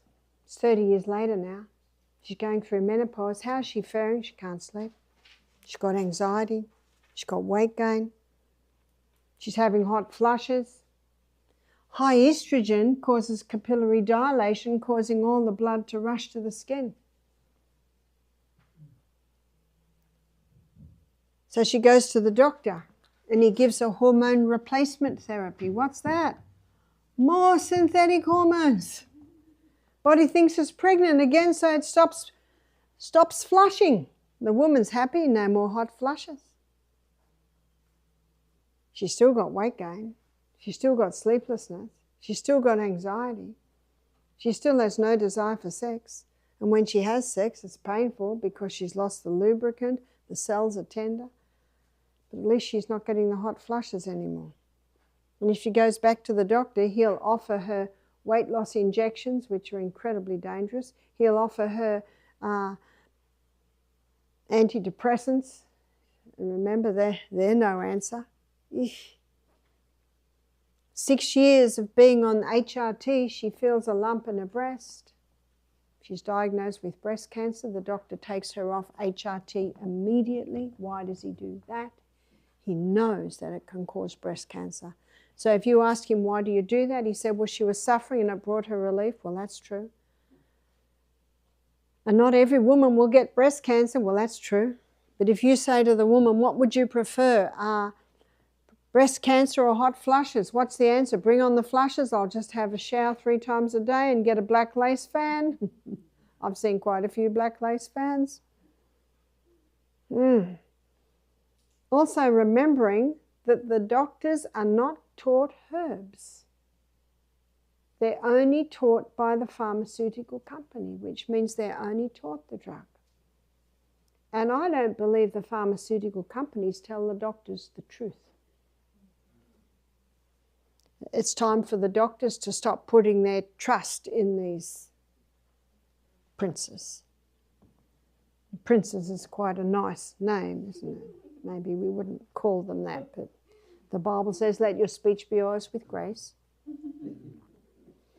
But there are some people who've never been on the pill or HRT, and you still see an obvious hormonal imbalance. Meat. What causes a chicken to be fully developed in 5 weeks? We were going through one of the towns, I think it was Cave City, and the smell. Is that where the chicken? Batesville. Oh, another place. The smell. If people want to eat chicken, they should go and visit one of those places. If they can get within a kilometre of the sheds, because the smell is so bad. And if we want to look, I don't know why the RSPCA don't put their head in there a bit more often. So if it's in the meat, it's in the egg. In Australia, it's against the law for cattle farmers to give their cattle growth stimulants, but a cattle farmer's wife, she said to me every month they knock on our door pushing the growth stimulants, and they tell us when to stop so it's not picked up in the blood test at the abattoirs. What about fish? Well, when you got 80% of women on pill or HRT, they go to the bathroom, the sewage goes out to sea, the fish feed on the sewage, and there are also fish farms where they're giving growth stimulants. Lentils are sounding more attractive all the time. We'll show you how to make them taste great. So this is another area where hormones are being affected in humans, is through meat and dairy products and the chicken and the fish. But I know some people never been on the pill and they've always been vegetarians. There's more. Plastics. When I was a little girl, all our clothes were cotton except for the winter where we'd pull a woolly jumper on. I think you call it a sweater. And when I went to school, my sandwiches were wrapped up in greaseproof paper in a brown paper bag. And the milk came to the door in a glass bottle with a alfoil top, and at Christmas time they were red and we'd make Christmas decorations out of them. That's very 50s, 60s, isn't it? But just an illustration of what's happening to our fabrics today. So when the airlines lost my bags for 5 weeks, I had to go and buy a few clothes. I didn't want to buy many because I got some good clothes in my bag. I had a hard time finding a cotton bra. 80% of ladies' underwear is made out of nylon, acrylic or polyester. And Victoria's Secret, that's a very famous one. I challenge you, try and find one in there. But you've got Fruit of the Loom. Yeah, they have some very nice 95%. I don't mind 95%, I don't even mind 80%. You want a little bit of elastine in there. So let me explain to you some fabrics that are not made out of chemicals. One is rayon, that's made out of wood pulp. And viscose is made out of bamboo. And modal. Modal is the cellulose spun from the birch tree. So these are 3 modern fabrics that a lot of people don't realise they're not the chemicals. While that may be, the wood is softened using chemicals. So when you buy them, you must wash them and put them on the clothesline. Do you remember clotheslines? You see, the sun purifies and detoxifies. So, but when you buy cotton, you must wash it because it's one of the most sprayed crops. So these are fabrics, but that are fine. The ones to keep away from, remember nap, and you won't nap very well if you're napping with nylon, acrylic or polyester. In estrogen's molecular structure, there's a phenyl ring. And that phenyl ring unlocks the door to let the estrogen into the cell. Plastics today have that phenyl ring. Nonylphenol. Now, when I was 18, my brother got his first car. It was a Zephyr, second-hand car, and the dashboard was split. Now, everyone of my era, do you remember when the dashboard split? Well, David just put turquoise fur on top and a cow that's head went up and down. That's very 60s. They don't split anymore because they've got nonylphenol in them. It softens the plastic. Bisphenol A. Bisphenol A is in most plastics. And notice what they both have is the phenyl ring. Remember what that is? That's the key that unlocks the door to get into the receptor site in the cell. And so these plastics have an effect to up the estrogen levels because they're what's called xenoestrogens or estrogen mimickers. Dr. Anna Zotto, she's an endocrinologist, and she was growing breast cancer in flasks in her laboratory. And every time she injected the breast cancer with estrogen, it would grow. She stopped the estrogen and it would stop growing. One day she came in the morning and the breast cancer had grown overnight, but she hadn't injected it with estrogen. So she began to investigate and she rang up the people that made the flasks, the plastic flasks. She said, "Have you changed your flask?" They said, "Yes." She said, "Tell me what's in the new ones." There was nonylphenol. And so that phenol, having that estrogen effect, was feeding the breast cancer. Now you think of ladies in their bras, and 1 in 4 have breast cancer. There's not only what the bras are made of, but the underwire bra, that wire going down there, stops the lymphatic tissue in the breast cleaning or emptying into the nodes under the arm. Oh, see why I had to mention earlier about the great deceiver? We're being deceived in so many areas.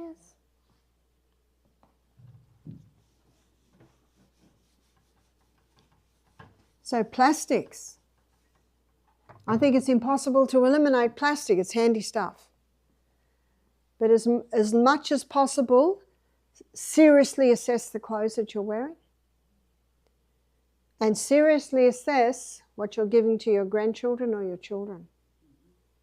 It's worthwhile buying a sewing machine and buying a pattern and making them pretty nighties out of cotton or rayon, because you go into places like Target, Walmart, and you look at the clothes that are for most, especially children. Yeah. We think we've got problems now. You wait another 10 years. Plastics, chemicals, get the chemicals out of your homes. Food, personal care products, out of your laundry. And also herbicides and insecticides. One of the worst is glyphosate. And glyphosate is Roundup.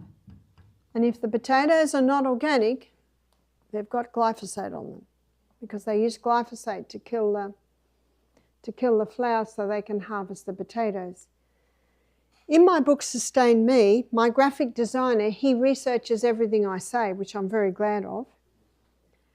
And in there, I told how in Sri Lanka the government banned Roundup in 2015 because so many of their rice farmers were getting cancer. So he just searched that out to confirm it, and then he contacted me and said, Barbara, they've just legalised it again. Has it suddenly become safe? No, well, we won't think about that much more. So can you see that a hormonal imbalance can come from many different ways? Not just a pill, not just meat and its products, but you can have vegetarians who've never been on the pill and their exposure to plastic and chemicals and glyphosate. And then in 2021, when I was in Sweden, they lost my bags, but only for 24 hours this time, but I was being filmed, so I had to have nice clothes. And so I found the ladies my side, the young girls, usually young girls, and 80% of the clothes they gave me I could not wear because it was all made out of nylon, acrylic or polyester. And this is a health retreat. The great deceiver, and the Bible says that he's deceived the whole world. Everyone's deceived. And when I was in Germany, I was right up near the Baltic Sea, walking on the edge, and there were little restaurants there, and it was a bit cool. So in the restaurants, tables and chairs outside, they all had little blankets. And I'd never seen that. So you can stand outside with the blankets. So I went up closer to look at the blankets. All polyester. We, the consumer, have power. It's time to stop buying them. It's time to stop buying them. What about soy? Let me tell you the truth on soy. A friend of mine, she did a thesis on soy. She has a one-line answer when people ask her about soy. She said, it's real easy. God made it good, man mucked it up. And God did make it good. Everything that God made is good. But the soybean that God made has been changed. It's been genetically modified to resist glyphosate, to resist Roundup. And one farmer told me this. He said 5 times before harvest, the field is sprayed. That's 5 doses of Roundup. And he said every time the field is sprayed, all the weeds die and the soybean keeps growing. How scary is that? So that soybean has 5 doses of Roundup. That's the soybean that will increase breast cancer. That's the soybean that will increase prostate cancer. That's the soybean that will cause your 15-year-old son to develop breast. So let me show you. Here's 3 cells, and here are 3 estrogen receptor sites. So this one's the xenoestrogen. And xenoestrogen, found in chemicals, found in plastics, found in the glyphosate, in many areas, they all have strong cell proliferator action, very similar to estrone and estradiol. Those xenoestrogens, they're 20,000 times stronger than human. So how big are they? They're big. How big's the human estrogen? Human estrogen just sits nicely into the receptor site because that's the way God made it. But it is 20,000 times stronger than the plant. And the plant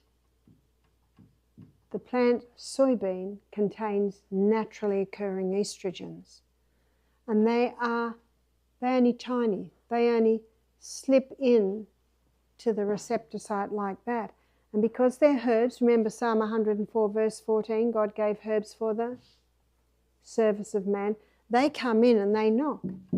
They say, excuse me, cell, do you need me? And the cell says, no, we've got enough.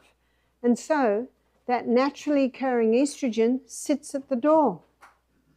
And that protects that receptor site from the xeno.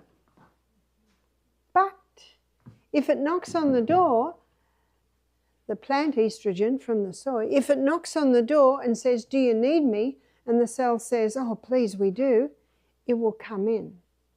So Psalm 104, verse 14, the Bible says, God gave herbs for the service of man. They work with the needs of the body. So you see articles that say, if you've got breast cancer, prostate cancer, don't eat soybean. You've read that? Will you ever read an article that says, if you've got prostate cancer, breast cancer, don't use chemicals, don't use Roundup? Will you ever read that? So the beauty of the soybean is it plays a protective role. So how can we turn this around? Because our body runs according to precision balance, the body quickly begins to restore balance when given the right conditions. But the first step is to eliminate. If you don't turn the tap off, you're still going to be mopping up in the other corner. Stop the pill. Stop HRT. Stop meat and its products. If you want to eat meat and its product, must be organic. I choose to eat plants. Stop the plastics as much as possible, especially your exposure to your body and to your food. Get the chemicals out of your homes. Most people go straight to their laundry cupboards. In my laundry cupboard, you'll find white vinegar, sodium bicarbonate, and a biodegradable washing detergent. That's all you'll find. And if the biodegradable washing detergent says use half a cup, you know what I use? Quarter of a cup. You don't need much because washing machines today are very efficient. And go organic as much as possible. The more people that will buy only organic, only biodegradable washing detergent, only cotton or bamboo bras, that's what will change. That's what will change the system. The power of one. I'm very fussy as to where my dollar goes. I do not want to support multinational. So how do we stop having babies popping up everywhere? Sex is 2-part, contraception is 2-part. And the woman's body will tell her when she is ovulating. 3 signs it'll give her. And in my book, Sustain Me, there's a QR code and you can contact that, however you do it, and you can download charts. And you can make a chart to chart your cycle. So the first sign is that the temperature changes. So if a lady takes her temperature before she gets out of bed every day, she will find it'll do this, it'll drop, and it'll go up onto a higher plane. And that drop and up onto a higher plane is her indication that she's begun to ovulate. And most women will begin to ovulate around day 14. But that allows her to define, is it day 14 or 13 or 15? The second sign is that her vaginal lubricant will change. When estrogen's high, it's minimal, it's white. But when progesterone level rises, the lubricant is clear, stringy, and far more profuse. So it's a matter of a lady checking that every day. And her cervix changes. So it's a matter of a lady just checking her cervix every day. At first, she's got nothing to compare it to. But as the weeks and the months go by, she starts to see the changes. And most women will find that they will ovulate this week here. So the man's role is the wife says, I'm safe, I'm not safe, I'm safe. So when she's not safe, he either masters the art of withdrawal or he uses a condom. So my daughter Jessica and her husband Matthew, I think it was nearly 4 years before baby Amethyst appeared. How nice. And so baby Amethyst is now 18. And baby Amethyst has no hormonal problems at all because she was born to parents who did not do any of the hormone disrupting things.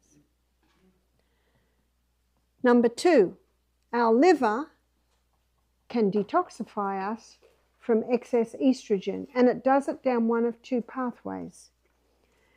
And the pathway, which is the hydroxy 2 pathway, is stimulated by the cabbage family. And the cabbage family contains something called indoles. And indoles stimulate the pathway to release excess estrogen. Vitamin B6, B9, and B12 are the 3 B vitamins that stimulate the pathway that releases excess estrogen. Also licorice, if you've got high blood pressure, forget the licorice, not the candy licorice, the herb. And flaxseed. Flaxseed is high in lignans, and lignans are another plant chemical that stimulates the pathway that your body uses to release excess estrogen.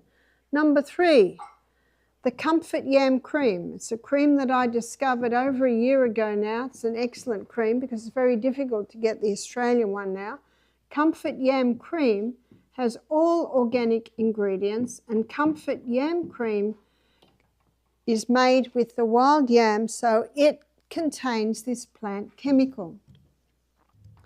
And when you apply that Comfort Yam Cream to your skin, the fat cells take it up and it stimulates this pathway that your body uses to make progesterone.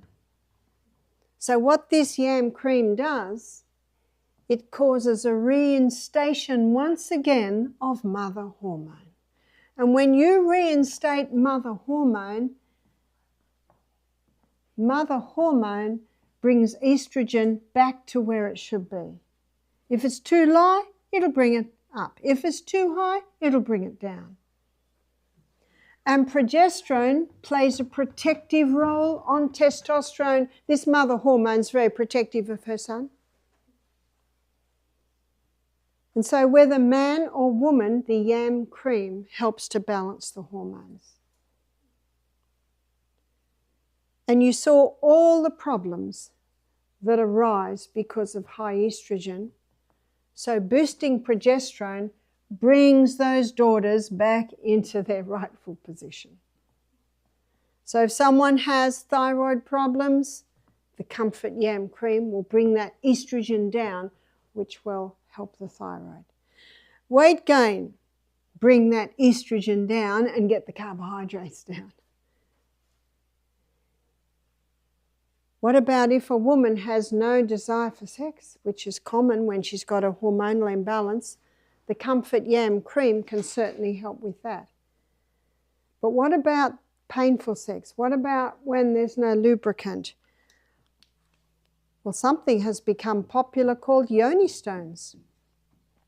This was developed in the Chinese dynasty, and they're made out of a marble, nephrite jade, And I shall make a bit of room so that I can illustrate to you what these stones are like.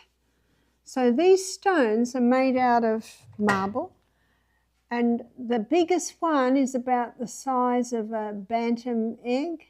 Then the middle size one is about this big, and then you've got your smallest stone. And there's two little holes in the bottom where dental floss can be put in for easy extraction. So what a woman will do, she'll insert the largest stone until it touches the cervix. Now what that does is that stimulates her pelvic girdle to hold the stone. And by holding the stone, blood supply increases to that area and the muscles get strong because they're holding the stone. And what a woman will do, she'll wear it for 1 hour a day, week 1, 2 hours a day, week 2, 3 hours a day, week 3, till she's up to 5 hours a day, week 5. Then she'll wear it for 5 hours a day for maybe 3 months. By then her pelvic girdle is very strong. And she can start wearing the middle-sized stone. And what we are finding is it is helping women that have prolapse, because we're constantly being drawn down to the earth because of gravity. And what strengthens muscles is defying gravity. So strengthening those muscles. The rebounder can strengthen it. Especially one lady said it just fell straight out. You know what that tells me? There's no muscle there at all. But muscle knows no age. Whether you're 9 or 90, you can have strong muscles. And squatting. So everyone should squat every day, got that? Up, down, up, down. The children can do it. What happens? It's time. And if you can't squat, you can put your back against the wall. If you've got sore knees and they don't let you squat, well, we'll just leave that. You can strengthen it by Pilates type exercises, because Pilates exercise strengthen core, and the pelvic girdle is part of the pelvic floor is part of your abdominal muscles. So remember, it's just muscles. So it can help with incontinence. My daughter had twin girls 20 years ago, both 6 pound. And then ever after the birth, every time she coughed or laughed, she'd lose a little urine. So she had a little incontinence there. And she thought, well, this is what I just have to happen because of carrying 2 big babies. But then she heard about the yoni stones. So she ordered them, she started wearing them, and within 3 months she could laugh, cough, and she would not lose any, because it's just a muscle. It's just a muscle, and that muscle can be strengthened. But what's really nice, I have a couple came to me and they were early 60s, and the man and the lady said, we're a bit embarrassed to tell you this. The man said, look, this cream just puts lead in my pencil. I don't know how else to say it. He said, I'm not performing like I did in my 20s, but he said, I'm better than I was. And the lady said, it certainly helped with my sexual desire. And she said, the yoni stone, she said, sex is no longer painful. You see, wearing those stones, blood supply increases to that area, and the blood feeds the glands that produce the lubricant. And the blood feeds the cells that line the birth canal. So they just said, we just want to say thank you. I don't believe that God meant sex to stop at 50, hey.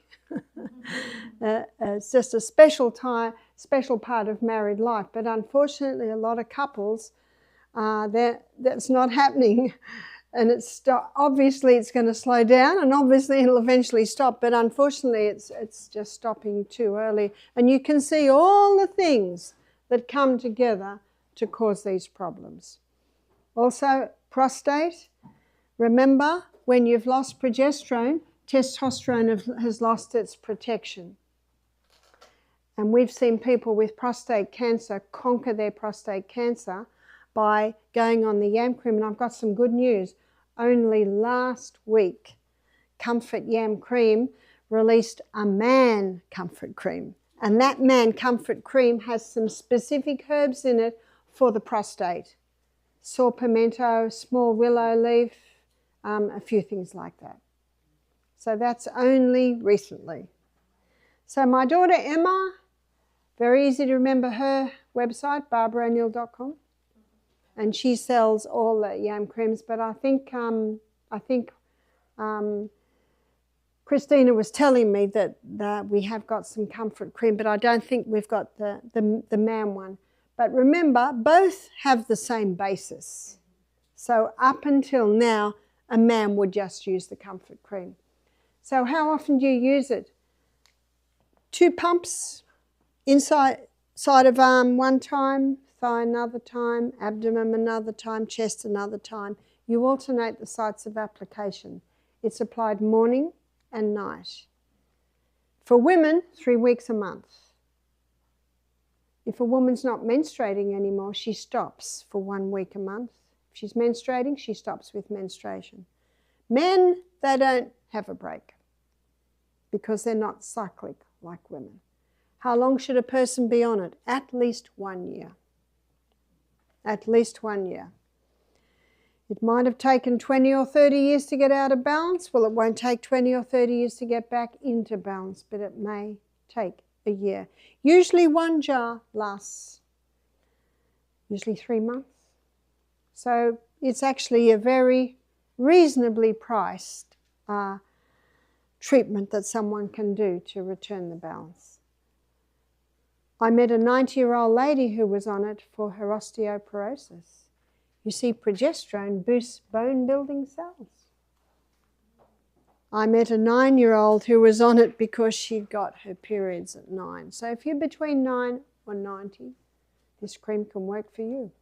And if you do apply the cream and you have not got a hormonal imbalance, there's a problem, well, I ask, can you have too much happy hormone? I'd like to suggest we don't have enough happy hormone. There is no toxic dose of mother hormone, but there's definitely a toxic dose of estrogen, and that's the problem. The man that first blew the whistle on this is Dr. John Lee. He's passed now, but you can still Google him and get some of his early podcasts. And that's where I got a lot of my information from his work. My time is up. In fact, I've gone over time a few minutes. And I thank you for your attention. Thank you. And we'll hand it over to Christina.